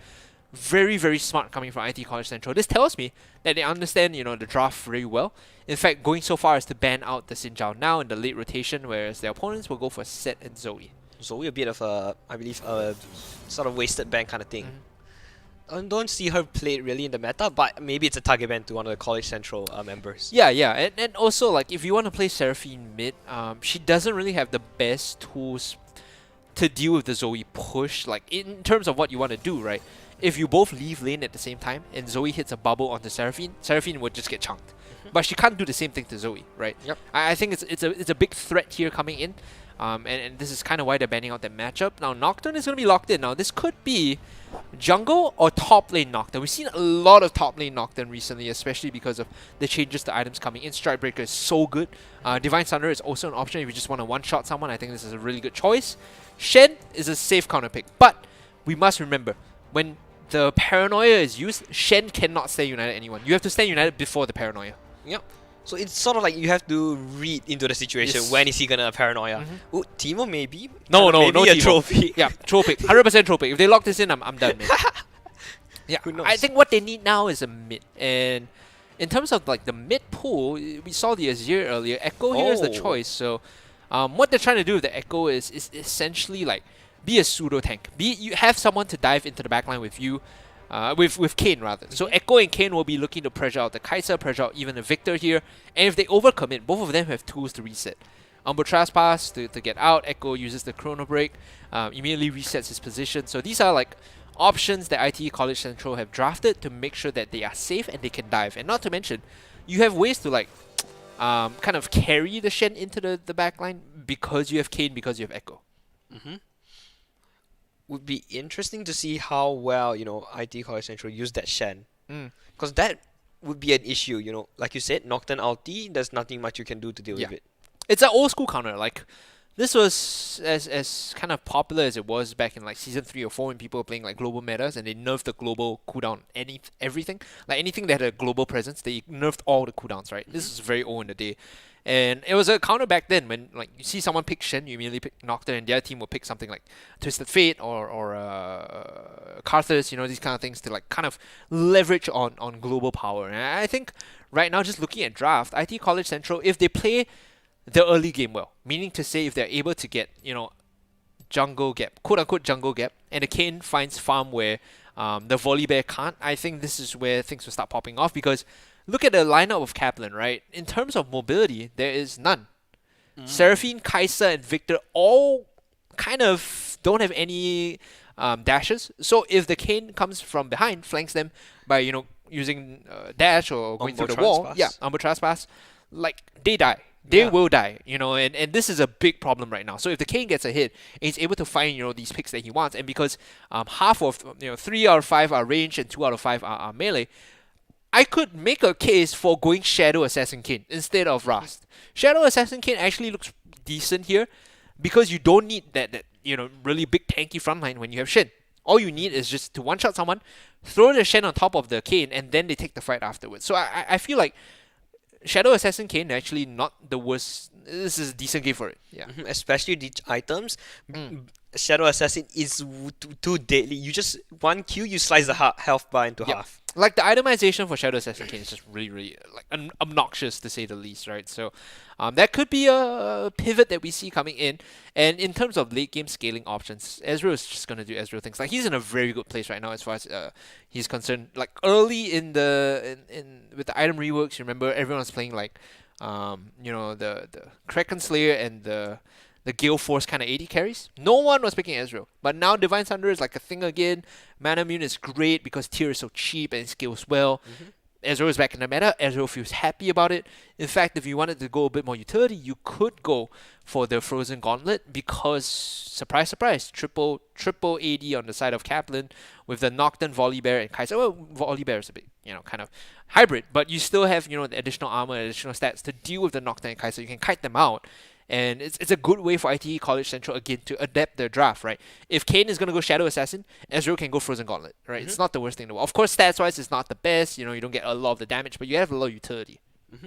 And then the Gauntlet slows people down as well.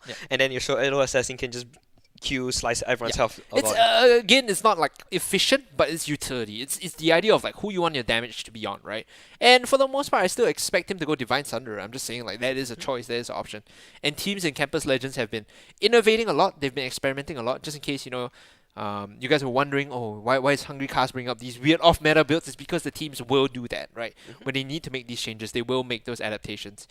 We talked a lot about IT College Central. Kaplan, meanwhile, on the other hand, team fighting is very iffy for them. If they can get picks with the Nocturne, with the Volibear, or the Seraphine, right? Hit some of the Encore or the Paranoia and find a pick. Great, perfect. That's how you want to play these fights out. Otherwise, it's really tough to take a 5-on-5. There's a certain thing happening in I believe, the Korea server with Nemesis and LS. Yeah. A certain 4-minute lost chapter. Oh, okay. With Futures Market. Interesting. Oh, right. Okay. So, okay. I think I've seen that a few times. It works, but you need 90% CS rate. Yes. So basically, you hit every CS in your lane, and then you Futures Market, meaning you owe money to the bank, and you take a loan, and you buy a lost chapter, and you go back to the lane, you just CS forever, right? Because you have free mana. You get free mana, you get to harass the person, and because you're such a mana, you use so much mana to harass the person, you can do even more now with the lost chapter. I feel like that works if you are a very high, like, mechanically inclined player. If you're able to, like, not only first off hit 90% of CS, but second, understand how to position. Because imagine if you buy a lost chapter, you die in the next 30 seconds. Like you go back to the lane, you die. All that is just value that's lost, right? You start having to pay off this debt in an even slower rate, and you can't bully your opponent out because now he has free lane EXP, he has free farm, he's probably going to pick up like one plate. So these are situations where like you must be a very good like mechanical player and also strong map awareness to really leverage this. It's a win hard and win fast item, but it's very high risk, high reward as well. Should be jumping into the game soon, ladies and gentlemen. It's going to be IT College Central versus Kaplan. College Central on the blue side right now, they're looking for the top 2 spot. If they win this, they'll be very comfortable, they'll be very happy. Meanwhile, on the Kaplan side, things are iffy. 0-4, struggling for their first win. We'll see if they can finally crack the code and get a win off of IT College Central on the Rift right now, ladies and gentlemen, for Game 2, Campus Legends, League of Legends. I love the minion dematerializer on the supports. Oh, maybe an invade. You talk about cheesing on the Kaplan side. He missed the dash. He missed the dash. Big question mark pings coming out from the dash. Oh, they're just waiting for the top laner here. Okay, so it's Nocturne jungle and Volibear top. Okay, because I was curious with like who was gonna go where, and I think in this matchup against Shen, Nocturne doesn't really have the best kind of go at it because of the kind of dodge zone that he puts up. Nocturne is a very like auto attack based carry laner, so he has to hit his Q and then just auto you down, right? Volibear doesn't know this. Oh my! Oh, that's 200 IQ. That's 200 IQ. Oh, that is gonna be a scary time for the two people in the top lane. Okay, they'll see one person. No, don't walk in. No, don't do it, dude. Oh no! He forced the flash out. The stun comes through. He gets the taunt, and there's nothing he can do. First blood to Shen. You know what was funny about that? They saw the echo, I think, round the corner, and then they immediately started pinging. And then Volley was like, let me just go back in. Surely there can't be anyone in this bush. And then he walks in, he's supposed to flash, and he gets hit by the taunt and the winner's bite. And well, that is going to be first blood. Like you said, for IT College Central, the 200 IQ Metal Gear Solid invade. Oh, they will steal away the opponent rip buff. And this is problematic because the Nocturne, he has to do his blue, he has to do his bottom half camp, and now make a decision. Can I safely invade the enemy rip buff, right? And I think the answer is yes, because you have Kai'Sa and Seraphine, which push very well early on. They have a lot of lane prio if they can get it, in terms of like making sure vision is there. If they're secure, they'll push out, and this gives like a leeway for him to walk in and take the enemy rip buff. So it's not the worst bot lane pairing for the Nocturne to kind of counter jungle and get something back. But I think Volibear may die again because Kayn clearing out the Crux may go for a top lane attack. No flash 2, right? Again, no flash 2. But he does have TP, you know. Maybe TP out of that, the 3 seconds, maybe no buy way. some time, right? You get hit by the taunt. There's no way you TP out of that one. Okay, he's gonna be leaving the top half of the jungle. He doesn't want to stick around for the gank. As we see right now. Vertical jungling, I believe. Yep. The problem is, look at this on the map again. And Nocturne is like, where do I go? What do I do?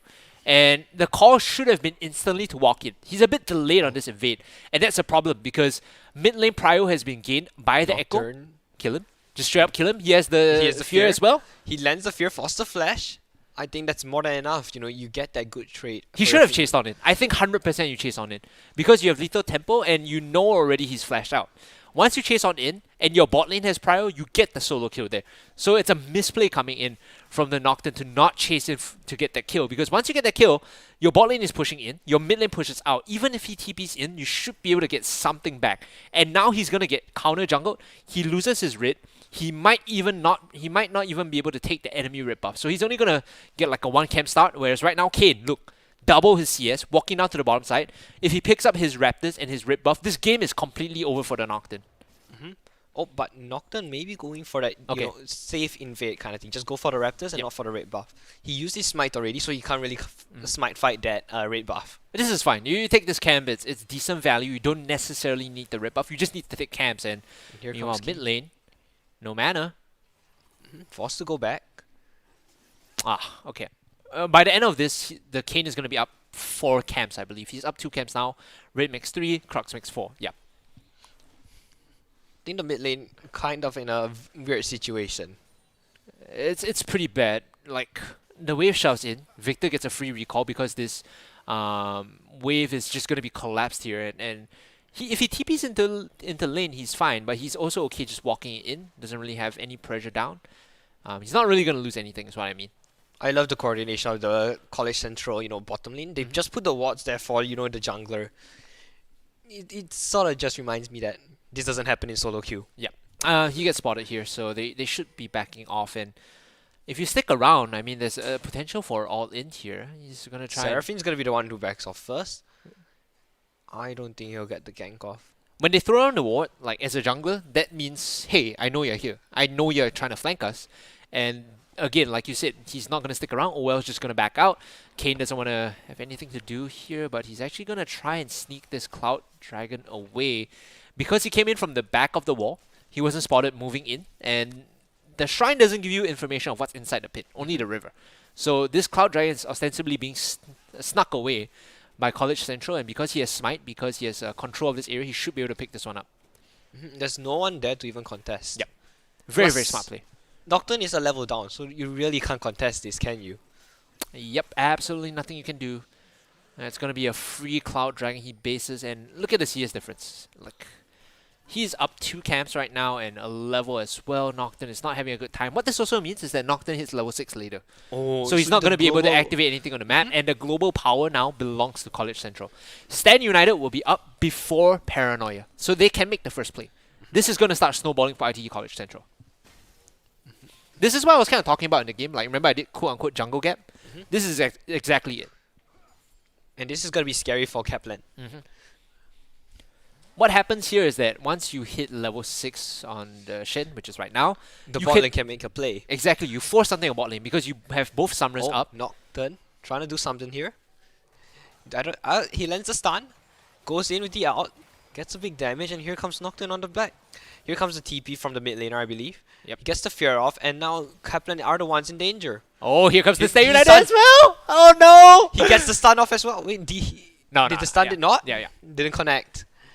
Didn't connect at all. But that was an interesting turn of events. I think the TP was like just enough to get him out. The Stay United back in is greedy because now you can't make the bot lane play like we were talking about, right?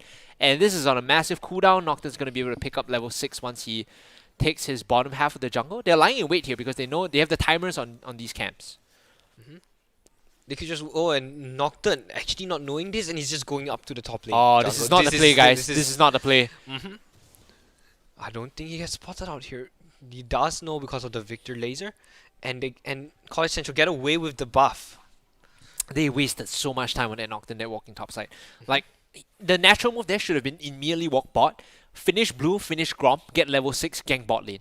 Once they walk back in, right? Because there's no reason for you to waste time to contest a buff that your opponents have timers on, especially if your top lane is in a stalemate. Like, it's not pushed out. In fact, it's pushing towards the volley bear.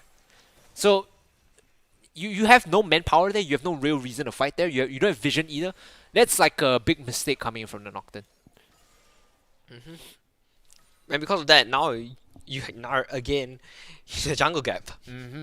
Again, 10 CS has been a consistent lead. He's picked up blue buff, Gromp, and Wolf Camp. And Kane now is just going to clear out his full jungle. So this is going to be here. Like, this gap is always going to be here. And with the item built right now, I'm not sure if you noticed, he went for tier as well. So he actually might be moving into his blue Kane, I think. Especially with Dark Harvest. So we kind of talked about this. Shadow Assassin Kane, very good in this game against Kai'Sa and Seraphine. Seraphine does not get to play League of Legends the moment you jump her. You know, you just see black and white. You know, it's like you've been transferred back into the 1900s. Pure black and grey. Nothing else you can really do about that. Rift Herald is up, so with this current path, I think that he gets the Rift Herald for free. What College Central needs to do is you can get the Rift Herald for free, but you need to push out mid and top. You need to get control of mid and top prior before you move towards the Rift Herald. And that starts with now mid being pushed up, and second, Shen getting some assistance from the Kane. So you need to gank top, force Arctic back to base, and then you get the Rift Herald for free. You know, I nearly thought the Grom actually resetted. A lot of junglers are kind of adept at juggling aggro between two camps. There's a sweet spot where you can drag both of them over and deal maximum damage with one spell. Good trades from the top lane, actually. Yeah, Shen is 72 CS to the 68 of the Volley Bear. He's actually moving towards Balmy Cinder, so that should be Sunfire Aegis, I believe. Oh, Control Ward spots out the Kane. They both want this Scuttle Crab so bad. But I believe both smites are at 100 as they go in for a fight. Spellshield will save his life for a while. As the Echo gets stunned, Stand United comes in, and then you have 3 people in the jungle. You get this Rift Herald for free now. Yep, Rift Herald is just picked up here, and I'm not sure if that was the right play using the Stand United. I think, again, they're like overly cautious every time someone fights. Yeah, someone fights. They're like, oh, we gotta fight this. Oh, he's dead. Here comes mid lane.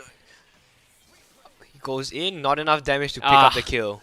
You know, Echo should have done that, instantly just dove. Like, you have flash, and you have your out. Yeah, you have your out as well. Victor already flashed. You should have just dove in super hard and try and get the kill there, but again, like, just misread. Imagine if you had Stand United there. That's where you can force the dive, right? So again, it's Paranoia. Here comes the misplay, but you know, his W could save him here. He gets the shield, gets that damage, and he sleeps another day. Nice. I mean, both teams just kind of not understanding the windows, I think. Again, it goes back to my earlier point. College Central not as clean as I would like.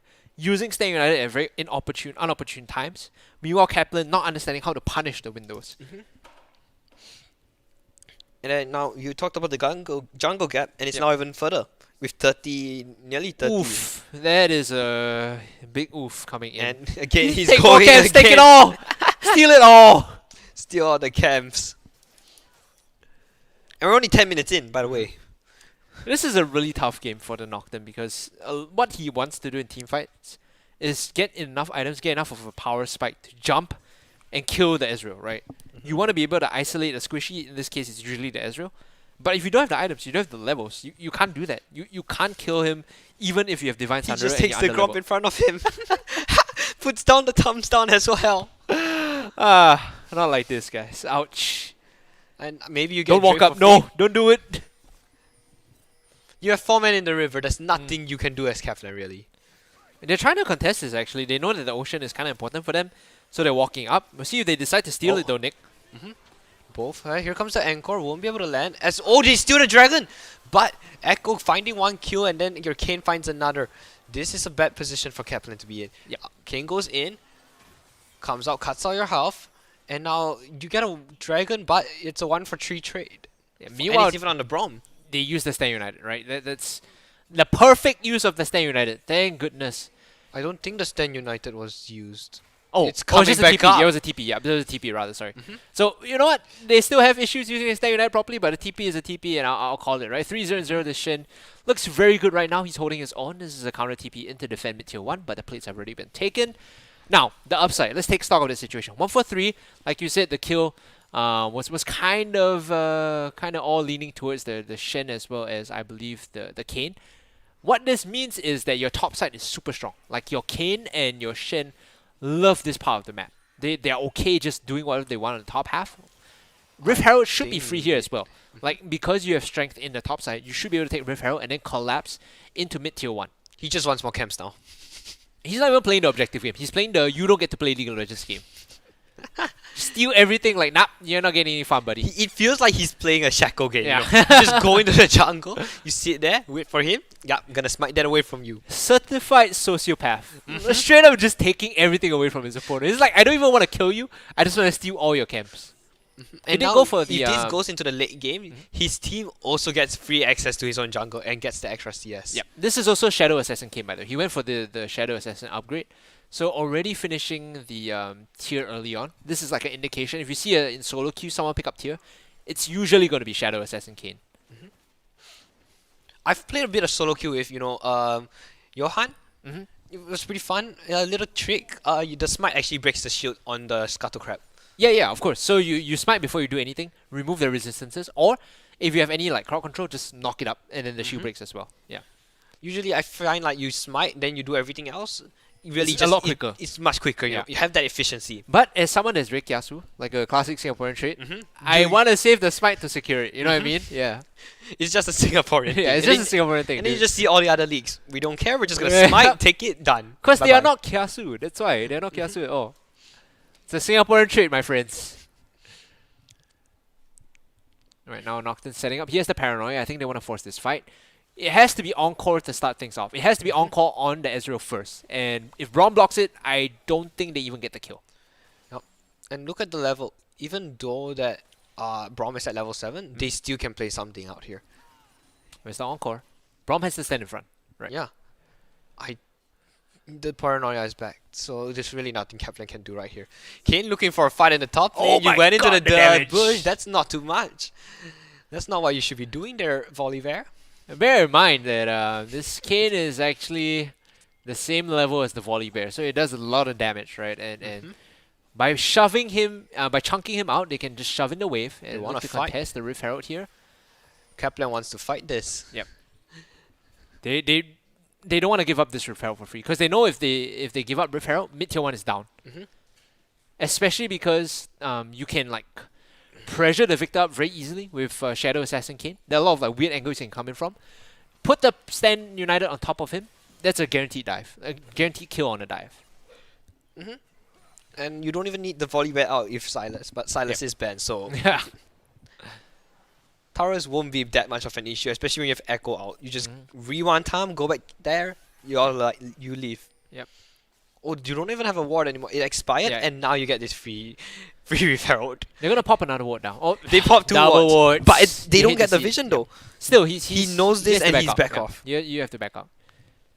What's happening here is you see on your minimap, they're rotating the Brom back up. They're rotating the Brom up because they're worried that with the Rift Herald low, Kaplan will come in and releash it and take it off the map. So they need additional assistance to make sure that Kaplan don't try anything, and that's why they kind of just rotated the Brom up. That being said, Rift Herald has still not been taken by both teams. This is kind of unfortunate. You know, it's 4 more minutes, I believe, before the Baron spawns. Yep. So it gives them sort of like a opportunity to Yep. set up a team fight and get that Rift Herald finally. Now, goal lead in favor of IT College Central. I guarantee you it's all on Shen and Kane. Like, yeah, thank you, Observer. He's toggling it on right now. It's 1.2k for the Kane and 1k for the Shen. And meanwhile, everyone else, they have their small goal leads. But yeah, majority of it, like we said, is on the Shen, it's on the Kane. So this is pretty much the portion of the map that feels the strongest for IT College Central. Staying United is up. They're looking for a play. They go in, cuts the health in half, gets the taunt off. Anchor goes wide, gets 3 men charmed, and he lives to tell the tale. Meanwhile, Paranoia coming in as well. They're looking to re-engage on this fight. Kaplan, a big jump in, and the members of IT College Central, they're stuck in the alcove, but they're going to make the final stand here. A taunt in turns the fight around. Here comes the Echo, though. Is it going to be enough is the question. They're still looking to fight this one. Gets a a good stun. stun on the back line. A double already for the Ezreal. This is cleanup city. Mop and bucket at the ready. IT College Central just looking to clean up this fight. A double for the Echo, a double for the Ezreal. And that was perfect use of just the alcove to buy space and buy time. You buy the time for the Echo to come in, and now you get another Dragon. And maybe even go for the Rift Herald if they want to. Hold on there, buddy. Is that a bit too greedy? I don't No. know. Maybe you can get the Rift Herald, maybe you can get the Rift Herald, but this Dragon is what they want. And they've already found, a big team fight win there. 9-3 is the kill line, the kill score right now as IT College Central are sitting with this 3k goal lead. What they did very well in that fight was the goal was sort of distributed. If you realize the Kane got some kills, the Echo got some kills, and so did Ezreal. Ezreal, right? Oh, not the Kane, right? The Echo and the Ezreal got most of the kills. So, And now more of your members are fed, and now it makes it even harder for Kaplan to nail down who to actually deal damage first. don't know who to focus. Big problem coming in. Again, we saw in that instance, like using Stand United before Paranoia is just so much more valuable. The problem is they don't know who to jump on, or they don't know when to execute the Paranoia. And Kaplan, in this game so far, one trait or one pattern that we observe is that they don't know when to pull the trigger. And then you look at the top lane. He already finished his first item, has a Tiamat, and has the Bramble Vest to trade properly with the Volibear now. Yeah, this is a very scary Shin. This is the kind of Shin that you wish you ganked earlier in the game. But with the Kane invading your jungle, and now with a 40 CS gap, there's really nothing you can do. That's a fuse bad. Sheesh, 40 CS gap. At least the mid lane is still pretty much even in terms of CS. Like, But, Echo the has picked up a kills. couple of kills here and there from team fights. Yeah. Victor does skill though, so he's looking for like 3 items plus full evolve to be impactful. There you go, Rift Herald being started up and hopefully completed. We say hopefully. Kaplan nowhere around the area to really contest this one. So this should be a free Rift Herald for them. Should be. Don't jinx it, man. They come in here and they may look for a fight. Okay, they get it, yeah. No vision, nothing to contest except that one in the Pixel Brush. And then there's nothing you can contest it with, really. Now, they both AD and support goes into mid because I believe the tier 1 for the bottom lane is gone, that's why. Tier 1 is dead, like you mentioned, yes. One turret on the board for IT College Central, and that is the first one claimed by them. So a bit of a slow game, 19 minutes in, approaching 20 minutes. The goal lead is there, but again, like I said, College Central not as kind of methodical. Stops to recall. Yeah. And I think just to buy time. Yeah. This could be the game where, there's something happened in the LEC, the G2 versus Misfits. Oh man, It could be that. That kind of game where they don't close out and, then they fight a bad fight. And then Kevlin just takes the win. Yeah. Spoiler alert for anyone who hasn't watched it. That was a big oof game. I hope this isn't a big oof game because ID College Central, they have a very nice, overall lead that they can run with. They just need to be a bit more decisive, know how to force these fights. They have the Echo, they have the Kane. They should be looking for picks instead of kind of meandering about and farming enemy jungle. At least right now what they've done is they've split up their lane assignments, right? So you can see on your minimap, Echo is bot, Shen is top. Anytime they can find a window to jump the Victor, they will try to do so. And then, we talked about jungle gear. Every time we speak, it gets bigger. They just go in for the fight. Look at how fast he dies. Yep, perfect dive or punish there on the Victor. And this is kind of what we mentioned, the sneaky kind of flank angles from the Kane because of Shadow Assassin. You get additional uptime on your Umbo Trespass. Paranoia. Being used on mid lane. Here comes the ADCs, but you use the fear on the wrong person. The charm gets blocked. You get dived on the tower, but the True Shot Barrage misses. Braum misses his knock-up as well, and here comes Kane on the fight. Big damages right there.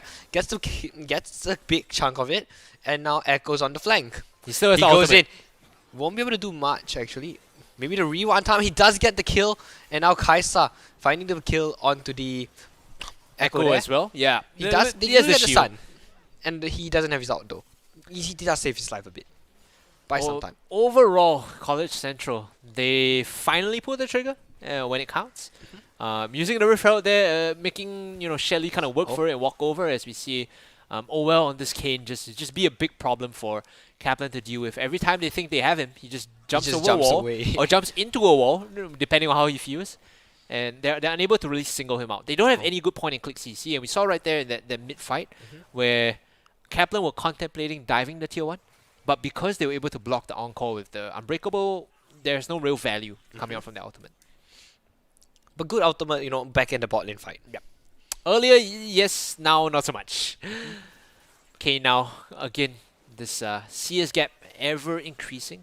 Every time we talk, it just gets bigger by 10 CS. Close to 60 now. Yeah, after he finishes his camp, it's about 60 now. This guy is absolutely cracked. And now you get a Dragon Soul point nearly. Yeah, this is Soul point. He misses the W, but they don't have any vision to contest this. So Kaplan really playing in the dark right here.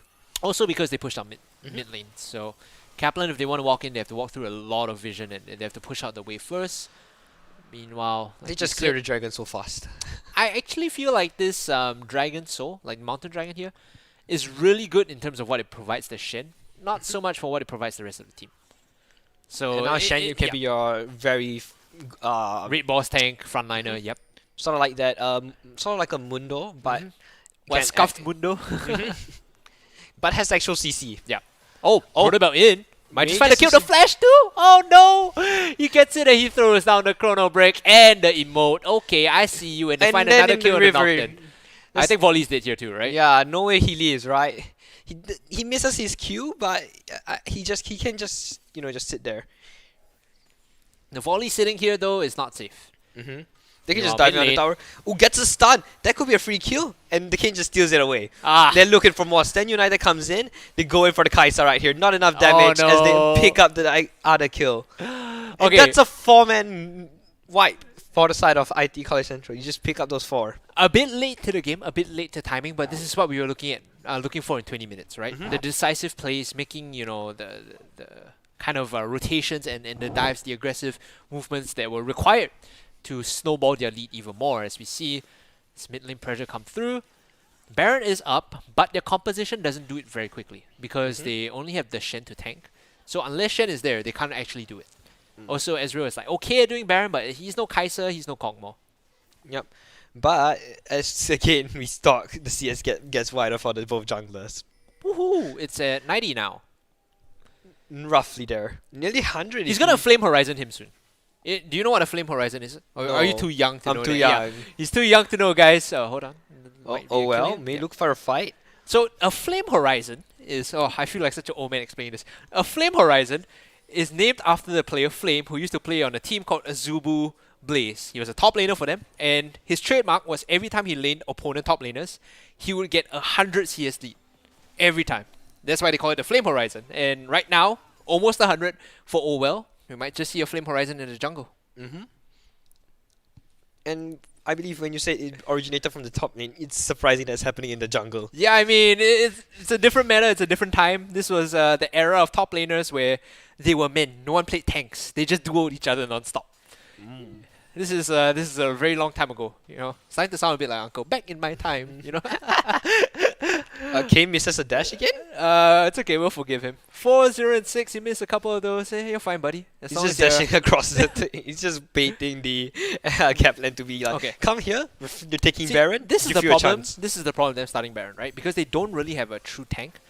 At least one person will fall very low, while microing, you know, the tank around. And it's Braum that's holding the damage now, but eventually, you know, this is going to take a while, and they will have to spread the damage around. So this would have been very deadly if Kaplan was in, you know, some sort of position to answer, but they're able to take it away. And imagine a situation where there's like, you know, some sort of AoE, you know, to punish them inside the Baron pit. And look at the level gap for the both junglers as well. It's a whole 3 levels. Woohoo! That is not something I want to deal with. Yeah, this is starting to be become a bit brutal here. I think IT College Central is just playing for the KD at this point. KDA and for the Flame Horizon. I think that is what you want to have on your portfolio if you're looking for a team. Yup. College Central now with this goal lead, it's 15k. Dragon Soul is going to be up soon, I believe. Oh, and no, the mid, ADC, and jungle hasn't even died a single one. Yeah, perfect game for them so far. Echo does get rooted here. Not even No damage. No yep. damage at all. It just tickles him. Look at this, by the way. He went for Magi's, which only has 5 pages, because I'm not sure why. I think he went it late. Yeah, he That's went why. maybe a bit late. Or hold Are on. they going for a jumping in. dive? 5 He wants man more dive on the top. pages! The Paranoia will be used. It's lights out. He does get a charm. Volibear goes in. Awaken does find one.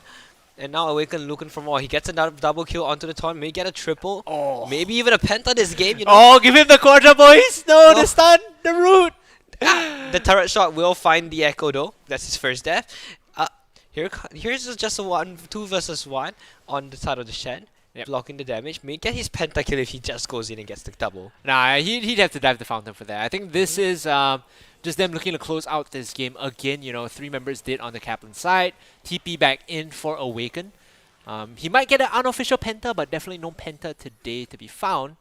Now, you have to be careful. 6 seconds on both, or rather, yeah, the jungle, mid, and AD carry, and they're going to be spawning soon. So you have to take the bot in hit and the mid in hit and just run. And maybe Like, even I the don't top. think you take this fight here.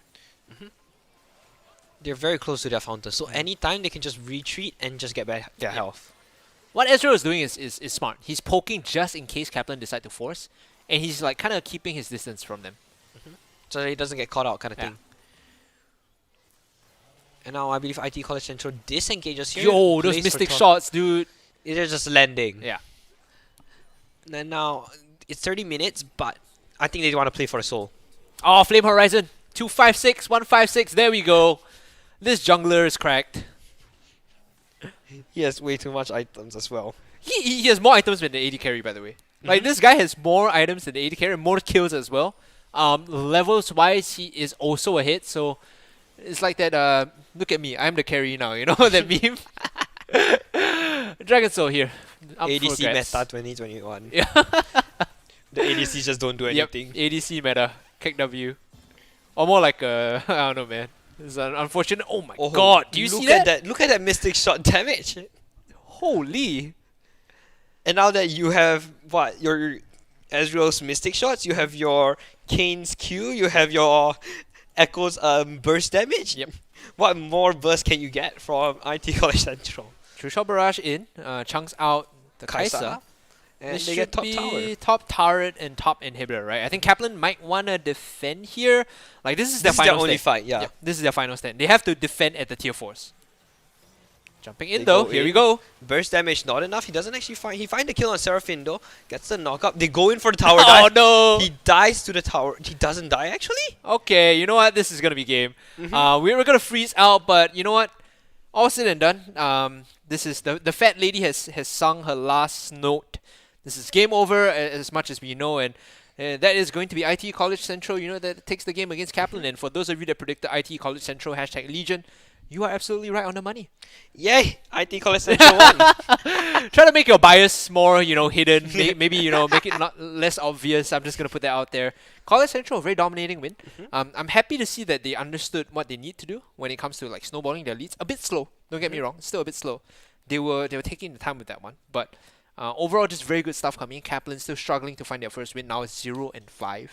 That's a fuse bad moment. IT College Central, though, they will be moving up in the standings. I think tied for second or third here, and potentially, exiting group stages in top 4, if not top 3.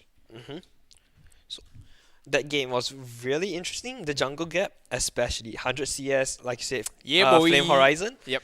It was very interesting to see. Yeah. It really means that Nocturne really couldn't play anything. You couldn't get the paranoia up in time, which could be the reason it cost them the game. Yeah, it is true though. Nocturne did not have a game. That's super unfortunate. You got counter jungle, and again this stems from the earlier portion of the map where he went to his red buff instead of walking down straight to enemy red, and he had this whole confusion moment of like, how do I play against this, right? Yeah. I think that's something again. These young teams, these newer teams, when they get counter stratted, when they see something that they haven't met before, they don't know how to adapt on the fly, and that really costs them in the grand scheme of things, because the more experienced players, they're like, oh, I know how to, go up against this. I know what the solution is. I'm just going to invade your jungle and get my bot lane to push up, and then we'll just take your camps as well. And then we vertical jungle, right? Was not to be the case for Kaplan, as they will drop that game against IT College Central. Now the latter in very dominant position, only second to SIM, I believe.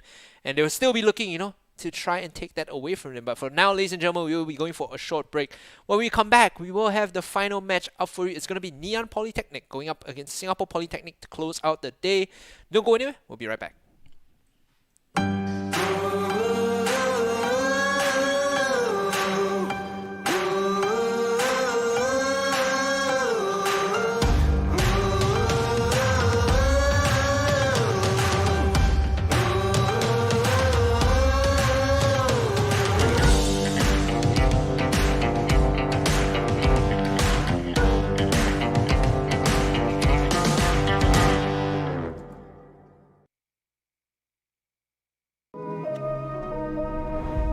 A lot of my painting is about movement.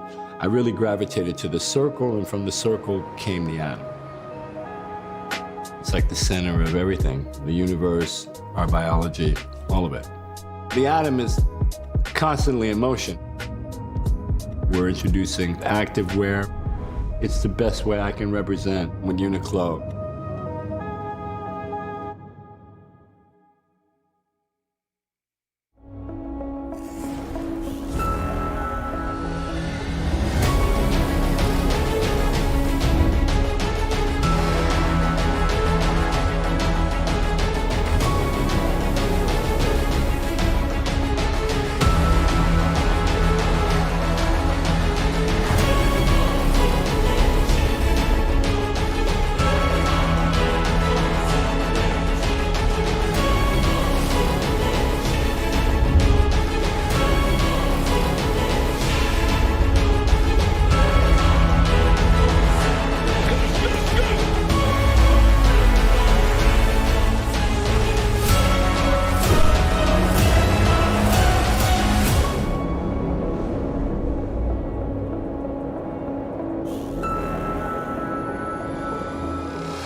Welcome back, ladies and gentlemen. Our final game for today is going to be Ngee Ann Poly versus Singapore Polytechnic. But before we go into the game, do you want to mention the ad that you just saw, the Uniqlo Thank You Festival, ongoing all the way until 15th July, and it's their way of saying thank you for supporting them. And it's an event that is currently ongoing. Like I said, head down, or you can purchase something online.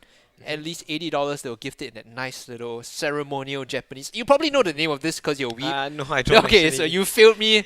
It's fine. Go and sit in the corner. It's like a ceremonial kind of wrapping cloth that I think that is used very traditionally in Japan. So that's one of the gifts that they will be kind of curating and giving you for showing and using to show their appreciation for all the customers that have stuck through them. Not only that, but stand a chance to win a spin to win kind of lucky draw situation if you spend at least $80 in the store. So that's something that's going to be really fun, really cool. Once again, thank you to Uniqlo for also providing us with this very nice sports utility wear. Tomorrow I'll be wearing the formal wear as well, so you can catch both sides of Hungry Cast. The chill Saturday, rainy Saturday look, and the Sunday church look, I guess. I don't know how else I'm going to call it, but we're waiting for the players to go into the lobby. We're waiting for the players to ready up. Final game and final chance for you guys to win this very swanky KM300 keyboard courtesy of Lenovo. RGB backlit, very nice texture, very nice tactile feel, and also a good weight to it. I feel like whenever I use a keyboard, I want one that has weight because I'm an aggressive player. When I go I need the keyboard to stay still, right? I can't hit QWER if my keyboard is flying everywhere. And the KM300 definitely does that. So thank you again, Lenovo, and their brand Legion, for making this happen. It's been awesome so far. We're very happy and very thankful for all our sponsors for coming on board. Yep. Going to go into games soon. Thoughts so far? Final game: NP versus SP. MP versus SP. Since they weren't here last week, I believe SP is given a chance to showcase what they truly can do against Ngee Ann Poly. Which is, I believe, one of the top teams in the top 4. I think they're second now, potentially third, because College Central already just won, right? So they are 4-1 right now, and I believe Ngee Ann Poly is 3-1. So if they win this, they tie IT College Central for second place, and that is only good things, right? For them to kind of make a statement about them being in top 3. Whereas if they lose this, they will drop down to third, and Singapore Polytechnic will be tied with them, I believe, 3-2. So if they lose this, SP tie NP. If NP wins this, second place, no contest, no problem, right? So that is going to be what is at stake here for both these teams coming. Of course, like I mentioned, I used to be a SP student. I am a Singapore Polytechnic alumni. They still send me those emails, and I very quickly delete them. But I'm still rooting for them. So I'm hoping that SP wins this. And if you guys don't know how you can win this the keyboard and mouse of my lap, all you have to do is vote in chat. Who do you think is going to win? # Legion. And, maybe the reason you can give, try to give a reason, please, because then I love reading them, right? Maybe you support SP because Hungry Cast used to be from SP. Or maybe you support MP because Hungry Cast used to be from SP and you want SP to lose, It could be anything. I'm okay with that. But remember to put the team # Legion. Our mods are in the chat. They'll be taking a look at that. And one lucky winner will be selected at the end of the day. We'll reach out to you to win this very swanky and very cool KM300 keyboard and mouse. I honestly don't like the full-length keyboard, but it looks pretty sick. Not gonna lie. I know some people are like, why do we even need the numpad at the side? We're not boomers. I don't know, man. Yeah. But I feel like I like the numpad. I like the length of it. I like a very kind of a keyboard with presence. As weird as that sounds. Yeah. The keypad, I believe, helps in some games. Like I believe GTA 5, when you want to fly without a controller, you use the numpad. Really? Instead. Okay. Yeah. You might laugh at me, but I've never played GTA on a PC. Wait, really? Yeah, I always play on console. Like I feel like all these kind of games, to be fully immersed, I need a gamepad. Yeah, I've never played it on keyboard and mouse. Because keyboard and mouse traditionally for me is MOBA and FPS games only. Anything that's like open world, like say GTA or Witcher, I need a numpad. I need a gamepad rather. Yeah, like a controller essentially. I see. Yeah. The more you know. Waiting for the players to load in. Final game for today. We mentioned what is at stake, but we also failed to mention that, in Group B, we're back to Group A, by the way. In Group B, a lot of the teams have really shown that the group in itself is not as challenging, it's not as difficult as Group A. But Group A is a tough one. Right now, SIM undefeated, 5-0. We just saw IT College Central put on a very dominating performance, right? If you want to get out of Group A, you really need to show your best work. it feels like Group A is a game of who can dominate who can get that early lead, and then win the fights. Unless you're a team that can delay it long enough to the point where you win Elder Dragon and you defeat everyone in a good fight. And even then also, it feels like a lot of the teams coming in don't necessarily play very well from behind, I'll be honest. They have some issues with like just coming back into the game. And a lot of it stems from like a lack of coordination, not understanding their compositions well, not understanding their timings. Like we talked about this, right? Kaplan in the previous game, even though they had the paranoia and all these like wombo, combo ways to start fights, they never really used them at the same time. It was always very sloppy engages, and I think that's what separates the good teams from the great teams, right? The great teams like IT College Central earlier, they knew, hey, we have this massive lead with Kane and Echo. Let's just jump whoever shows up on screen. If they are like within distance, let's just jump them and kill them, right? And that is how you close out these games. So we're looking for both teams to do that as we go into draft right now. Ladies and gentlemen, on your screen, Neon Polytechnic on the blue side and SP on the red side. Clearly my favorite team, clearly the better team, but we'll see how it goes. Yeah, this is the match to prove themselves really, whether they are really the better team against a very formidable opponent, being NP. Yeah, man. First ban being Viego. Gwen, maybe. Xin Zhao. I mean, those are going to be pretty much banned out non-stop, right?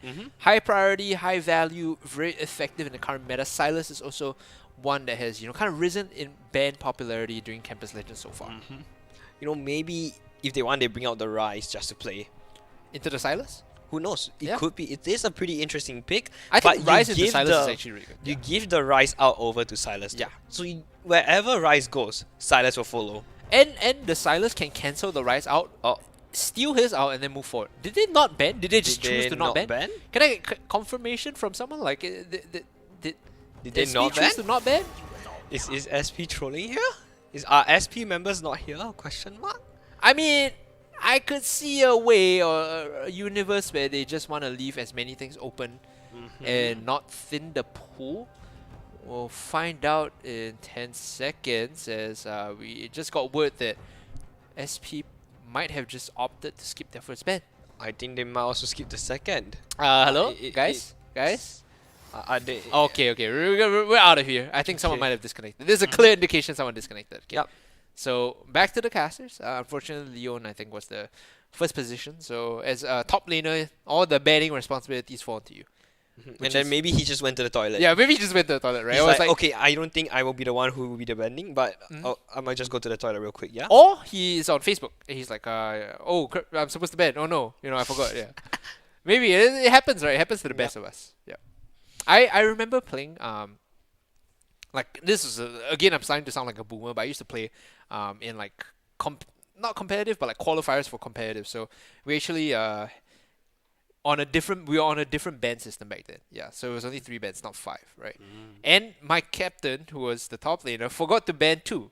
And we were like, you know what, let's just play this off as a strategy. And we actually won the match because that was the meta where, if I'm not wrong, everyone was playing like assassins. Yeah, this was assassin meta. So your first 2 bans were usually assassins on both sides. And we were able to get like some pretty good picks based on that. So I thought that was the strategy, but turns out I'm just a boomer who's out of touch. Alright, should be hopefully resetting and finding out what's going on. Our marshals are checking in with the players. Hopefully everything's okay. Final game of the day. Nick, how are you feeling? Kind of. I want to bring out the energy this time, Okay. Maybe because those 2 I really didn't push anything out. Maybe this is the one I can push something out. Oh, I feel like now I'm like a therapist. Like, how do you feel? Yeah. So tell me, how does that make you feel? I don't really know, Yeah, that's not a good answer. If we get into this, I'm gonna start charging you 1 hour like $200, right? Tell me how you feel. How do your parents feel about that? Therapy with Hungry Cast. Okay, we're back into the draft. No more therapy. The only therapy we'll be getting is League of Legends as we see the Viego banned out again this time. SP. Hopefully they elect to ban something. No, why you gotta do this, guys? And I guess another bit of a technical difficulty, at least on SP side. Yeah, bit of a technical difficulty again. You know what I love? Every time we exit a game, we get to see our observers friend list.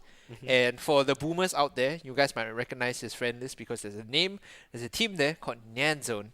And our observer is none other than John Soul, the number 1 mid laner for Nyan Zone. I'm sorry. I'm not BMing. I'm sorry, John Soul. I just decided to make that point. Yeah.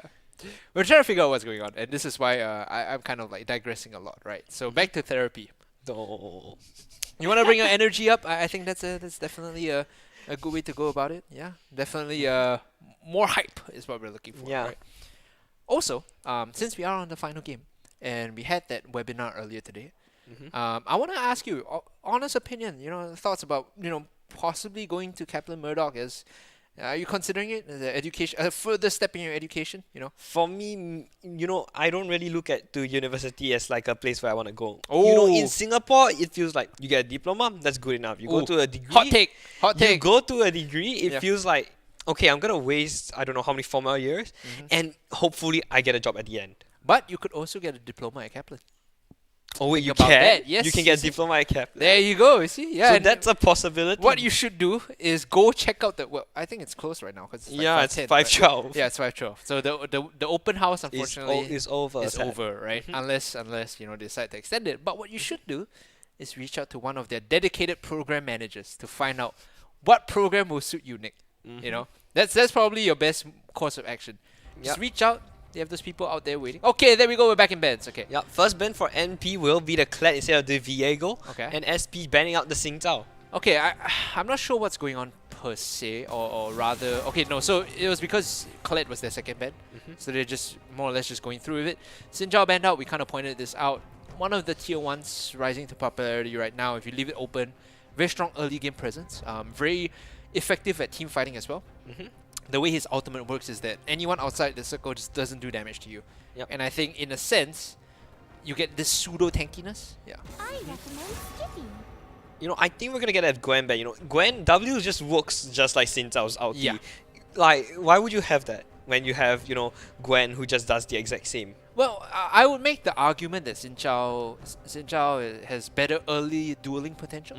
Yeah. Gwen has better late game dueling potential, right? We saw how, I think it was Caps on G2 yesterday, just demolish his opponents with the mid lane Gwen. So, won't be surprised if the Gwen is banned out here, as Lee Sin is going to be the final ban for NP. So this forces SP into a weird situation. Are we going to give up Silas or Gwen, right? Or potentially even Mundo if they want to play it. Yep. I realized we never seen a Mundo ban nor played yet. Yeah. I think the players just don't know how to deal with him, or they just don't. Maybe want they to have play a him. gentleman's agreement. Yeah. Before the game, they just PM each other on Facebook. No one picked Mundo. Okay, Karma is the final ban here again. Silas Gwen open? Yeah, Silas Gwen open. I think MP should be able to secure the Gwen. Oh, but they look for the AD carry, which is Ezreal. This is reminiscent of our previous game, if you remember. Lulu and Karma were the bans, coupled with I think a Lee Sin, and then the opponent instantly picked Ezreal. Right, so what this tells me is that they understand the value of the Ezreal pick. And don't get me wrong, it's very high tier. We saw towards the late game how the poke was really hurting. With I think Divine Sunderer, Mana Mune, and Seroda's Grudge. Those three items alone just decimate him, right? Caitlyn into Ezreal, this is a matchup that is Caitlyn favored early on, but all Ezreal wants to do is really just stay out of reach and CS with Mystic Shots. So Caitlyn, if she can get like the kind of lane bully presence in lane, you can punish the Ezreal, coupled with the Senna as well. Like it's very powerful if you are able to get the range advantage and just poke him away. But Mystic Shots though, they do a lot of damage. Mystic Shots are the big problem, right? Yep. Especially in the late game, because Caitlyn has this mid-game phase where she just doesn't really do anything. And Ezreal still provides something with Divine Thunder. So I think that in the mid to late game, Ezreal might have the advantage here. Yep. And they look to lock in the Thresh. Nice. Thresh against Senna is a classic. I think really Thresh could win Senna, but don't forget, Senna is a Sentinel of Light and Thresh is on the Ruination side. Get that lore out of my cast, bro. Get that lore out of my cast. I'm here for the analytical portion. I don't want that lore interfering with my cast. Although it is canon that Senna was able to defeat Thresh, but in the lane alone, in the matchup alone, Thresh is such a strong offensive matchup against Ezreal, against Senna, just because the moment you hit the hook, she's done for, right?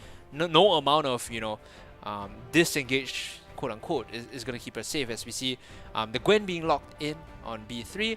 Tamkench is disabled, so I don't think they should be able to pick this actually. Yeah, They may look for a top laner here because of it. Yep. Okay, Diana is going to It be could be a jungler or mid. Jungle Diana, I think. Jungle Diana is going to be a play here.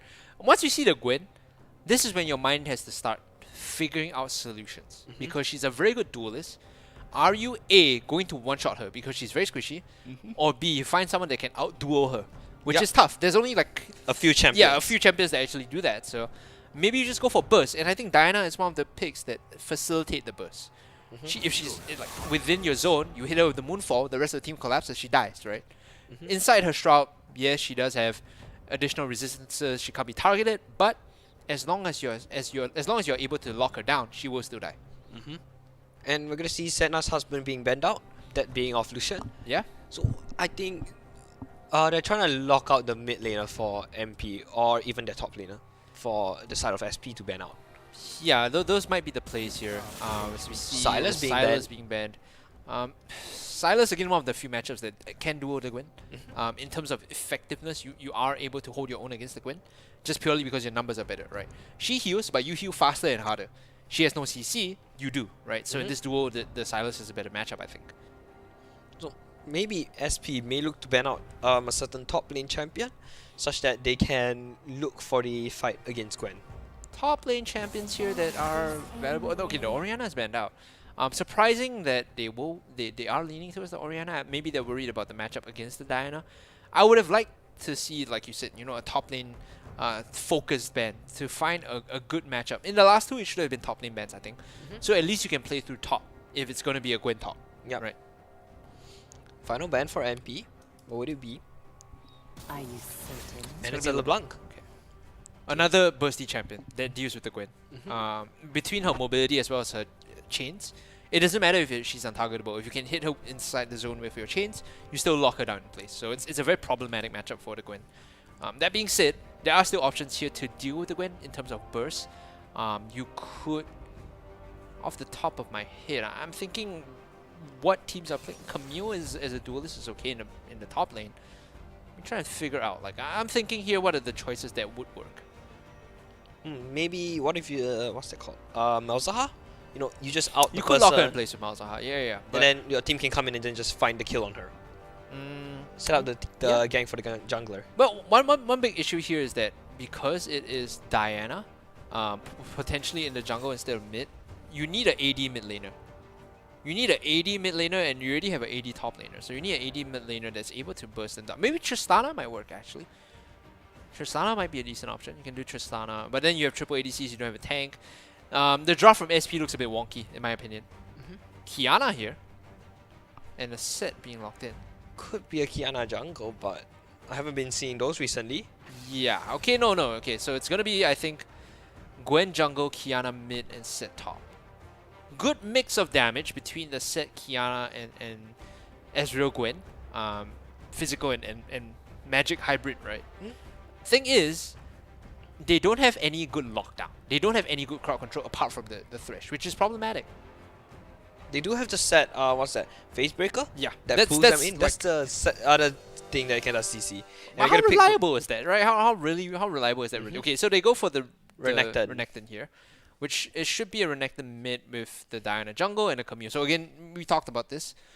If you have an AP jungler, you want AD solo laners just to leverage the mixed damage, makes it tougher for them to itemize. But I think the Renekton should be the one who comes out on top against the Gwen. You just dash into her Hello Mist, and then you just stun her. Yeah. The problem is again she is sort of tanky inside the Hello Mist. But yeah, you're right. Renekton is one of those few champions that are very oppressive. They can duel her out early on. In the jungle though, Diana, Gwen also, Diana's able to hold her own and duel against her. So I don't foresee any issues there in that sense. Let's talk win conditions for both teams. I think SP may look for their solo laners rather than the AD carries. Yep. But MP may look for the picks actually. Yeah, I think the picks on the MP side, like with the Kiana and the Thresh, there are options. 5-on-5 is not really the best. They're going to have to take these fights slow and steady, right? It's not about running in and just hitting them with ultimates. It's about fighting from front to back. So NP will want to fight from front to back or find picks. SP though, they have some nice ultimates that they can combo between Diana, Camille, and Senna. These are, sort of very high impact ultimates. And not to mention, the timing on their power spikes for Camille and Renekton is very similar and very early. Whereas for Gwen, she wants Riftmaker +1 item to feel impactful. Kiana also 1 item, yes. Set, however, wants 2 items, right? So I think there's a power discrepancy in terms of timings, and SP have a stronger earlier timing. The mid to late game timing is not there though. Like Camille and Renekton will fall off. Yeah. And then, but you have the Caitlyn that won't do anything, but you have a Setna. You know, with the out, it sort of gives you like a pseudo barrier to make your champions survive longer, and then you maybe even let your champion even survive the 1v2 with the ganks. Yep. I'm hoping that this matchup goes well in the bot lane for Caitlyn Senna, because they need the early presence to kind of force Ezreal Thresh away. If they are unable to leverage that, if they're unable to get like any early leads, that lane feels kind of like a stalemate, and then Ezreal Thresh eventually will outscale. Yeah. You know, looking at the lanes, Caitlyn Setna against Ezreal Thresh, what do you think will be the play for both sides? Maybe early cheese. I mean, if you're Ezreal Thresher, you can set up like a early. I wouldn't say like, okay, not inherently cheese, but like set up a kill by pushing out early, getting level 2, and then landing a hook on the Senna Caitlyn. So you need that lane prio. But for Caitlyn Senna, in terms of what they want to do, they just want to abuse their range, right? Poke them out, pull over Peacemaker, Qs from Senna, poke them out, and make it so that they can't really Do fight. anything. Yeah, they can't really do anything, essentially. I think really SP should have the winning bottom lane, and their solo laners should be able to deal with the MP solo laners. But I think the real You say that. I'm hoping to. Yeah, but I think it all comes down to which jungle ganks first and helps the laners. Yeah, today, for the most part, today we've seen a bit more jungle gaps than normal. Previous game was a big statement about jungle gaps. Yep. And I think game 1 there was some difference in terms of how the junglers were impacting the map. So this game might not be too different, I think. The Gwen, if she's able to pick up the farm, she's very efficient in the jungle, by the way. She doesn't lose a lot of health. If she's able to pick up the items and is able to impact the map, compared to the Diana, that's when NP will get the ball rolling. And we're about to head into the Summer's Rift, if I'm correct. Yeah, here we go. Heading on to Summer's Rift, but this is on us first. You had me excited for no reason, Nick. Why you gotta do this, was man? coming down, man. The kid. There we go. Right. So hopefully we're jumping into, right? But final match. Looking at the draft, looking at the teams, who do you feel is gonna come out ahead? You know my answer because SP is playing. Yeah. I think it's the ones with the big ultimates like Set, Diana, and Camille, which would be SP. You know, they look like they can do a team fight properly, and they look like they can take the win. Yeah. Whereas on the side of NP, I feel like they don't necessarily want these big team fights. They just want to skill. They just want to fight, hit their skill shots, and feel good about hitting their skill shots, right? With Ezreal there, it's always the same thing.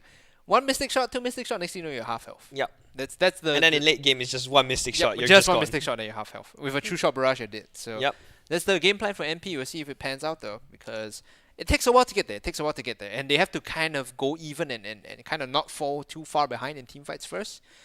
The problem with playing a scaling comp is if your opponents know how to make use of Rift Herald and Dragon, the snowball starts very quickly. Yep. You know, you take the permanent buffs of the Dragon, you know, rather than you take Baron. Yeah. But not to mention, we talked about True Shot Barrage. You know, in Ultimate Spellbook, you can have Jinx and Ezreal out on the same time. Sounds nasty. You dude. just launch it down, one person is guaranteed to die. So do you throw the True Shot Barrage first, then the Super Mega Death Rocket? I think you throw the Death Rocket first, then the True Shot Barrage, because that one you can hit first. Okay. Then your True Shot Barrage can slice through everything. Okay. Wow, there you go. Ultimate Spellbook analysis coming in. I'm a man of culture. I only use Cho'Gath Ultimate. Bigger is better. There was a guy that wanted to just go late game with Cho'Gath on Blitzcrank, and it's very disgusting. Because he's massive. He's He's right? massive. He can hook you, and you can't kill him. I wonder if the hook scales with size. It probably does, right? I think so, because of the size of the hook just gets bigger. Yeah. Wow. Hitbox issues, right? Please fix. But ladies and gentlemen, we are on the Rift for the final game for today. It's gonna be Neon Polytechnic on the blue side, Singapore Polytechnic on the red side. Both teams looking to just play it sort of like a standoff side. Not gonna go for an early invade or anything. Jungler's a bit of a Mexican standoff, staring down each other, but it's gonna put a ward down, and Cappuccino is just gonna back off, swap over to the sweeper. Meanwhile, a quick little mistake shot takes off the bone plating. She has 99, doesn't want to stick around for that one. You know, I think one of the strategies that you can do as a support, you go into the bottom lane tower, hit it a few times, you come back in lane with a ward or extra potions. That's like a bit too high level and too risky though. What if they're waiting for you, bro? Yeah, but because of how usual people play, they just play in the jungle waiting for you. You go for that early 60 gold, and then that's how you start getting a small lead in the early game. Look at this guy with the next level min-maxing. What a nerd. What a nerd. Okay. I mean, I play support champions. Oh, there we go. This is why he knows, guys. Mid lane. Right, the Kiana versus Renekton matchup. So no jungle presence early on, as we see the Diana get a leash, and so will the Gwen, and they will be mirroring each other. So both moving and ending up towards the top side. Our focus will now be on the Set versus Camille, whether the jungler can impact this matchup. It always comes down to the jungle. That's why, in the game, your team starts calling jungle gap because your jungle didn't come and gank you, that kind of thing. Unironically, jungle gap. This is what I'm talking about, right? So you have that range from the Q, and Caitlyn extended pill over Peacemaker. Oh, don't eat the hook! Oh, the no! hook lens, the Mystic Shock will be able to connect. A big chunk of damage, but the amount of trade that SP can do is a bit too much, I believe. That's the response, right? Even if you eat a hook, if the wave is pushing up and you have the levels, you're able to just counterplay that. So very smart coming in from Singapore Polytechnic level 2s to the level 1s of the opponents means that their hook does not mean anything when it connects.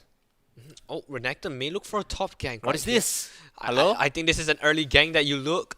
He doesn't know. He's going in. He dashes forward, forces the flash. He gets the stun though.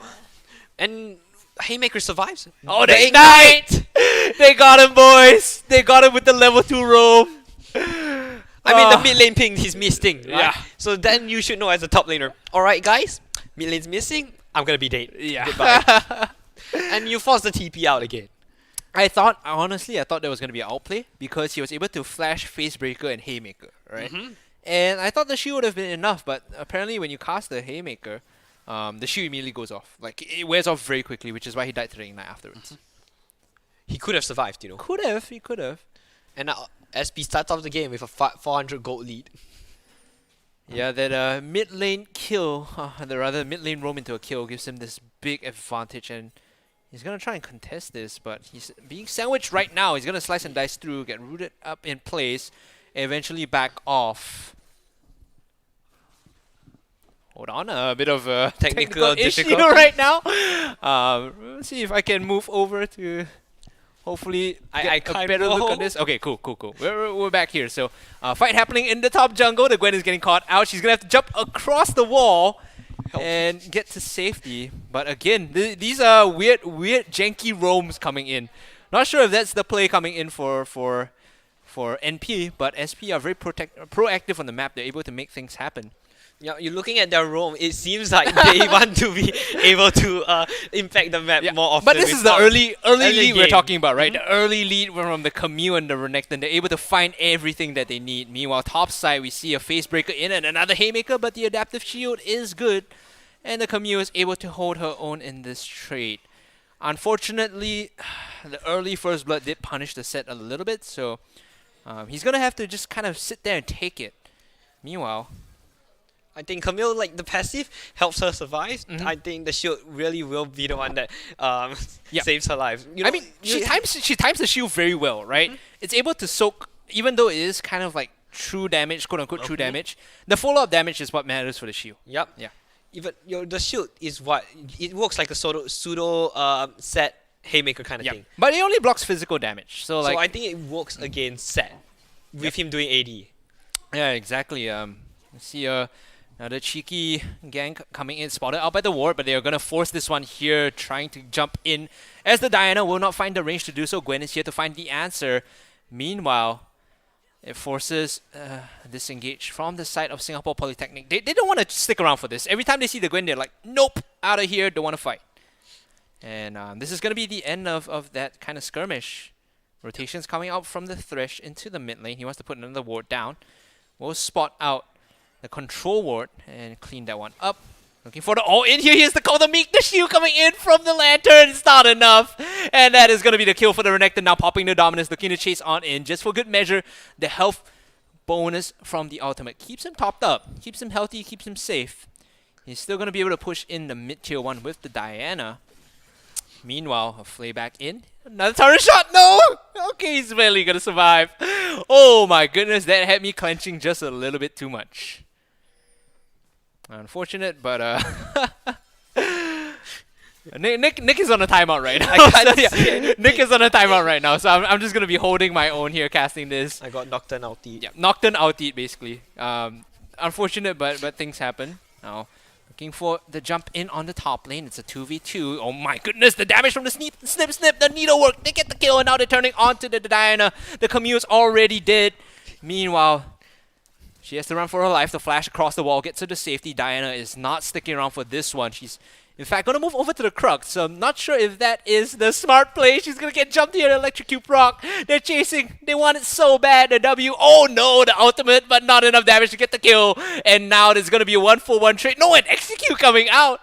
She was unable to find a counter kill. She doesn't get the last hit though. Unlucky, Nick. Unlucky. It's okay. You see, these are the times where you hashtag worth because you got executed. You go for that 1-for-1 trade, but you just get executed. Worth. Hashtag worth. Now, the big problem though, Nick, is the Renekton in mid, right? Yep. 2-0-0. Still a big issue for the squad of Neon Poly because we talked about this early game, the Camille and Renekton. Both of them are sort of kind of online right now. I believe you talked about the early power spikes for Camille and Renekton. Yeah. And now it's coming to show in play. He has the 2-kill lead. Yep. And then you really can't do much. Dude, earlier he just slapped the Kiana in a 1-on-1, right? Even the Thresh coming in was like, nope, I'm out of here. I don't want to stick around for this fight. Facebreaker in. He uses the hook shot to try and jump onto the set. But I think the Haymaker was just a bit too early there. Yeah. He's just like, you know what? If you want to jump in, it's fine. I'm just going to punish you. We're all cool. Alright, Paranoia done. Paranoia over. We're back on in. Yep. That's a very long Nocturne ulti. Yep. Nerf, Riot, please. Rito. Right, so SP still has the 400 gold lead. They're still pretty even in CS. 2 kills on each side, but here comes the dragon. Oh, I believe the TP goes down. Yeah, it was a TP, not really a oh, he juice, goes for a gank. It was just a Gwen coming in, right? No TP, no nothing. Apologies if we're a bit off center right now. Just to provide some context, we were blinded by the lights, and well, that's gonna be the Mountain Dragon being taken right now by. He goes in for the fight, gets the stun. He doesn't allow Kiana to just jump over the wall like that. We're not gonna allow that. Now 3 members of SP is on the mid lane. Dude, as a mid laner, like I empathize so much with the Kiana. Like Hart must hate his life, right? Already went down in a 1v1 solo, and now he brings 2 clowns over to make my life even worse. Like, come on, guys, give me a break, right? You just make the mid lane suffer. My friend always who plays mid lane, he always questions, why am I getting ganked by 7 people at once? I have 2 teammates that come in that do absolutely nothing, eat my CS and then walk away. Reported instantly. Now SP here with this 200 gold lead. It's not inherently big enough for them to snowball. They need to start looking for these kills again with the Renekton, again with the Camille. And right now the play seems to be in the top lane as we can see the Diana coming. Hook shot! He jumps in, Hexite Ultimatum! There's nothing you can do. Your RKO can't save you, but true damage may do. They go flash, but the... Wait, what's that champion? Diana secures the kill with a kill. And now, she's looking for a fight with Kiana. Jumping in, the Kiana does not have the ultimate right now. In fact, they used it earlier to kill the Renekton. So overall, 1-for-1 trade. Like you said, the Diana got the kill, but he used a lot for that one. Meanwhile, in the bot lane, posturing aggressively, NP looking like they want to do this.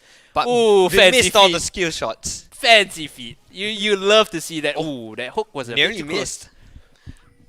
SP now, they need to hold their own, need to find some advantages on some part of the map, because every time they make a play, there is a response from NP.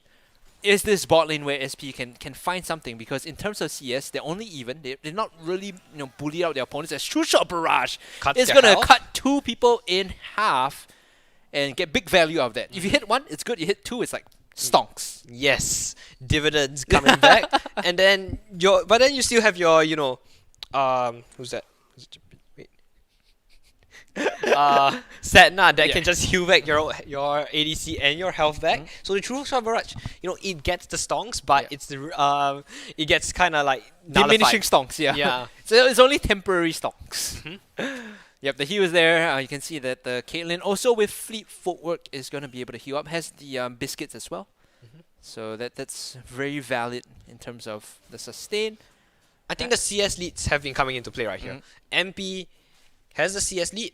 They get the amount of the gold lead in favor of them, and now they look for a gank at bottom. Gwen coming in. That they get rooted, misses the hook. Gwen goes in for the Setna, goes invisible. I believe the box has been used.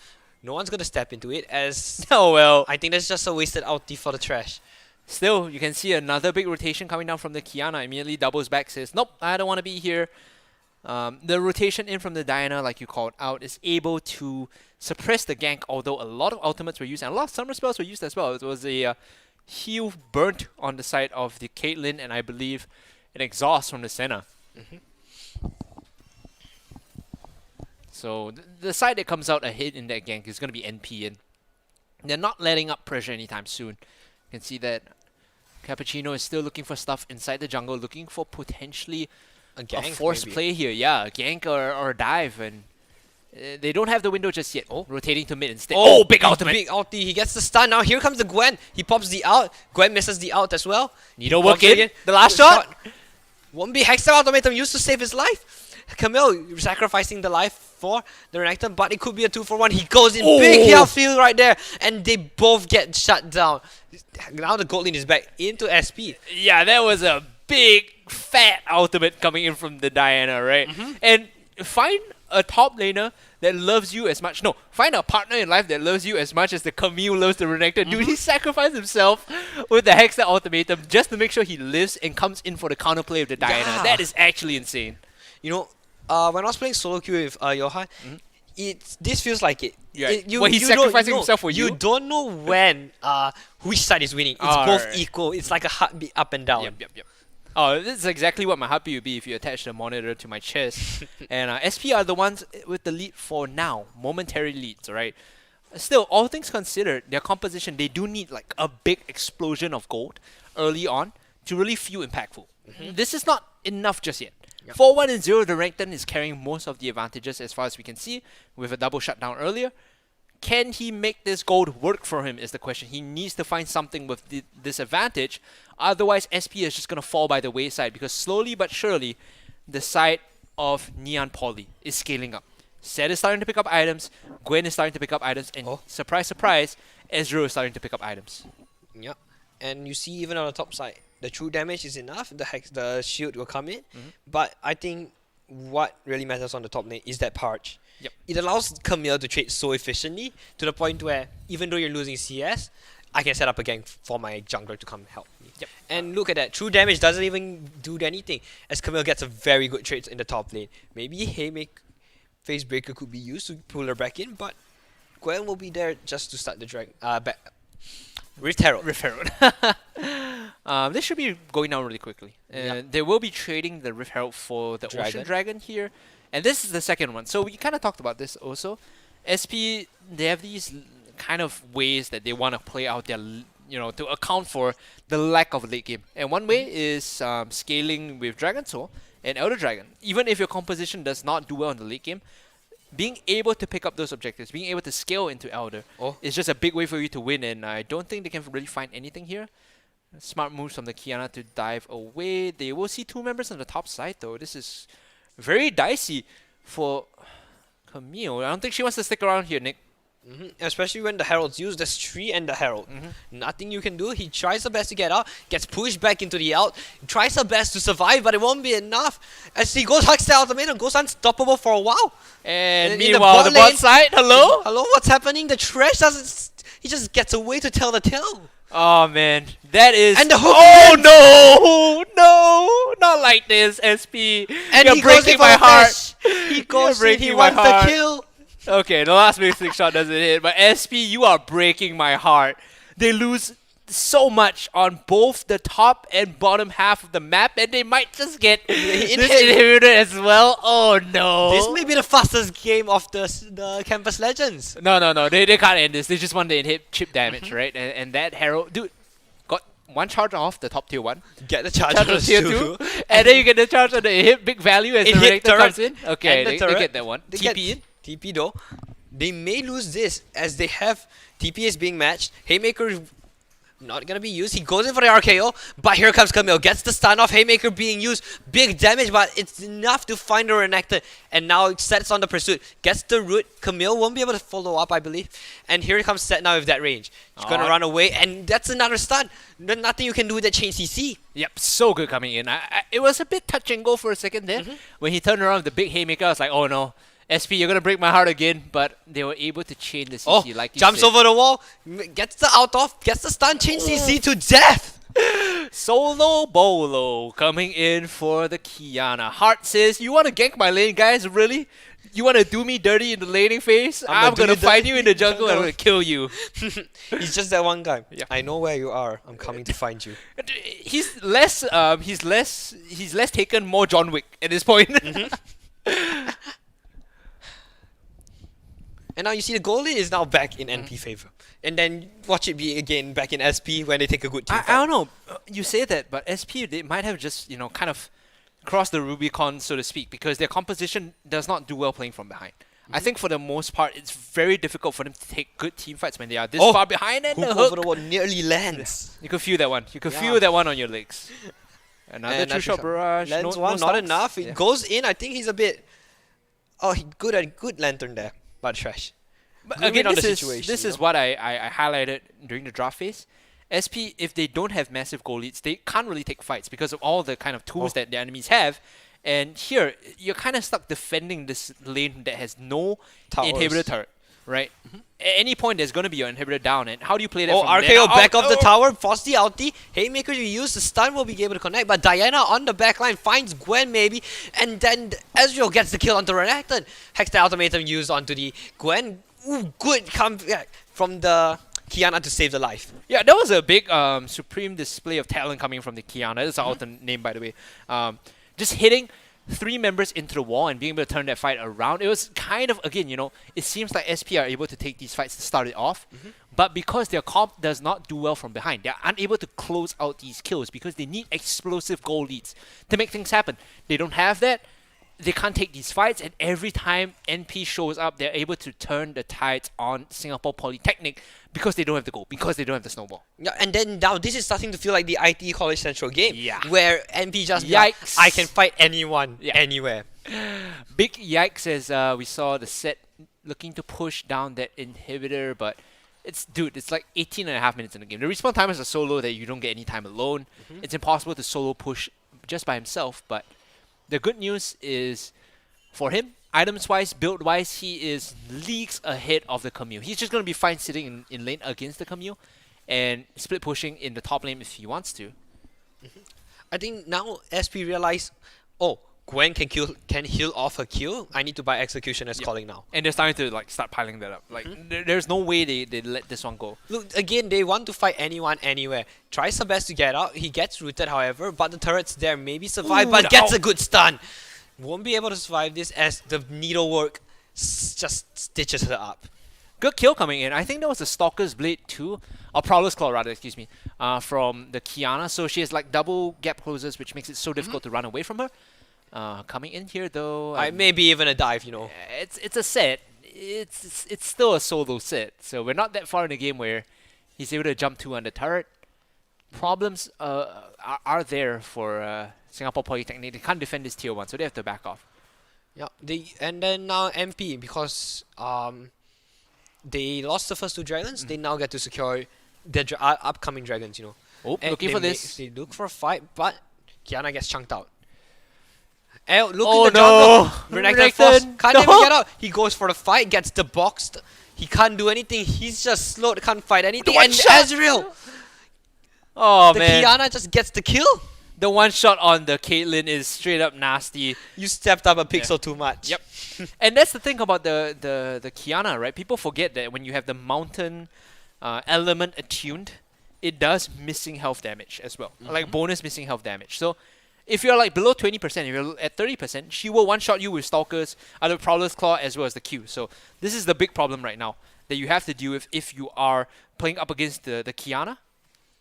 And you know what makes it more even of a threat? Is the Cloud Dragon. Yes. Yeah. And now Kiana can just fight everyone. You just pop the out. 30 seconds later, I have out again. And now they're looking for the Baron with just 2 people. They have the sustain coming in from the Gwen. So this is one of those things that you can do between Gwen and Set. She will tank and just heal up with the snip. And then Set being Set just has ridiculous numbers. Like base numbers alone, insanely high regen. And then he's able to tank through everything with the Haymaker. So don't think that SP will find this. Nope, just goes down. They put a ward, but the recall's already done. Final nail in the coffin here, I think, for SP. NP are looking to close this one out. Yep. Especially when your top turrets are down, your mid turrets nearly gonna die. Yikes. It's all you're left is like the mid tier 2 and bottom tier 2 as well. Yep. And all they have to do really on the NP side is just play it slow. Send the Set to one lane, the Kiana to another lane, because we've been seeing her just solo kill people left, right, and center. Once you have all those in order, it's pretty much, dotting the I's and crossing the T's and closing out the game from there. You look, even though the Set now, I feel she's not picking up her souls. I think that could be an issue that comes to the Set now where she doesn't have enough stacks. Like, She's look at trying that. to, yeah. She has 58 stacks now. At 20 minutes, It's not good. It's not good. You normally want like 75 to like 90 at this point.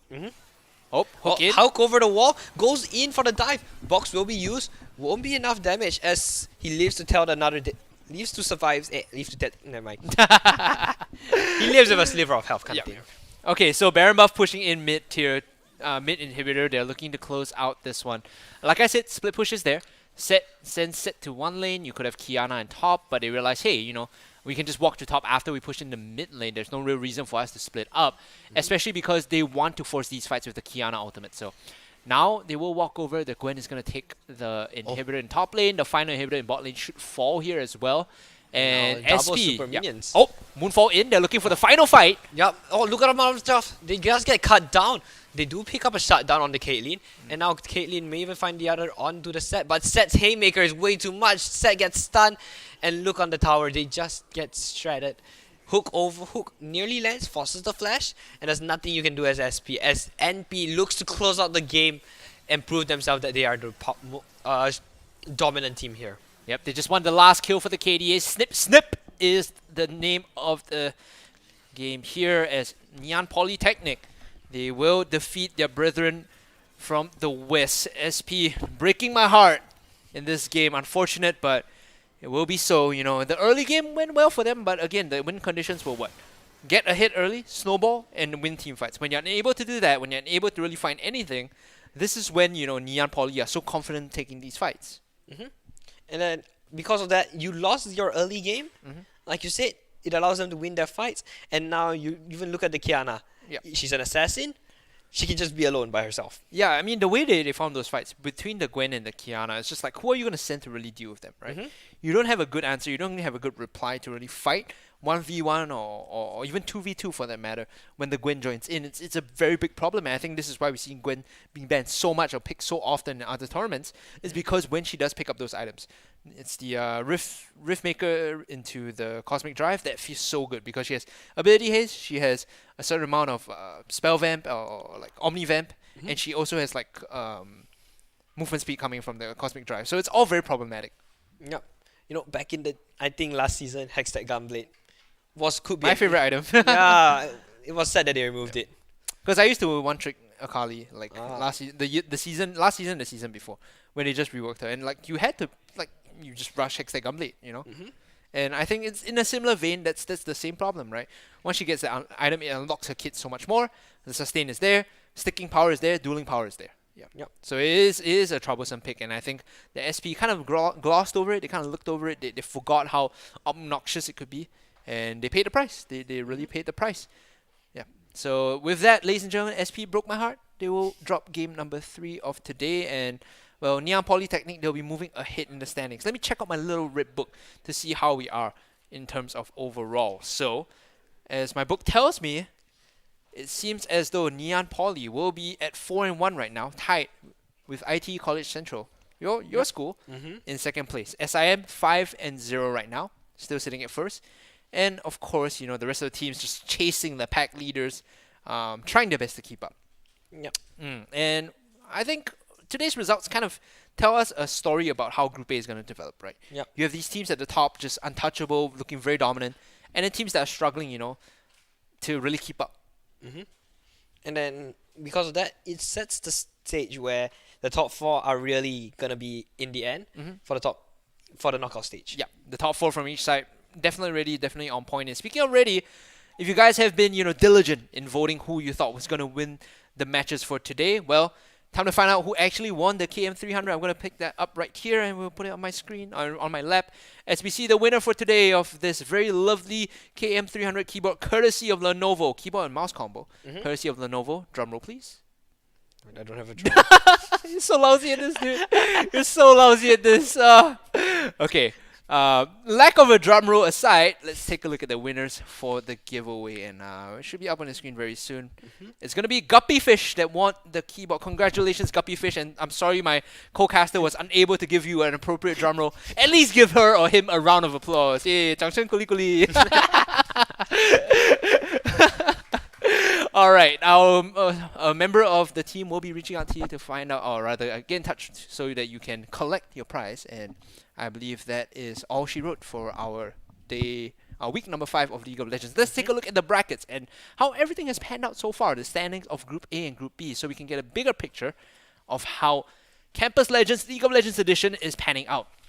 Now, like we said, Group A, SIM, top of the table, IT College Central and MP tied for second, and SMU at 4th place, or 3rd place rather, with SP at 5th, IT College West, and RP not looking too hot, and Kaplan, like we said, struggling to find their first win. Yep. I think Group B looks pretty alright. The top 4 should be able to go into the knockout stage. You have the potential, and maybe it's time you take a little break and then you just prove to your opponents. Yeah, we've done a little training. Yeah. We can prove to you we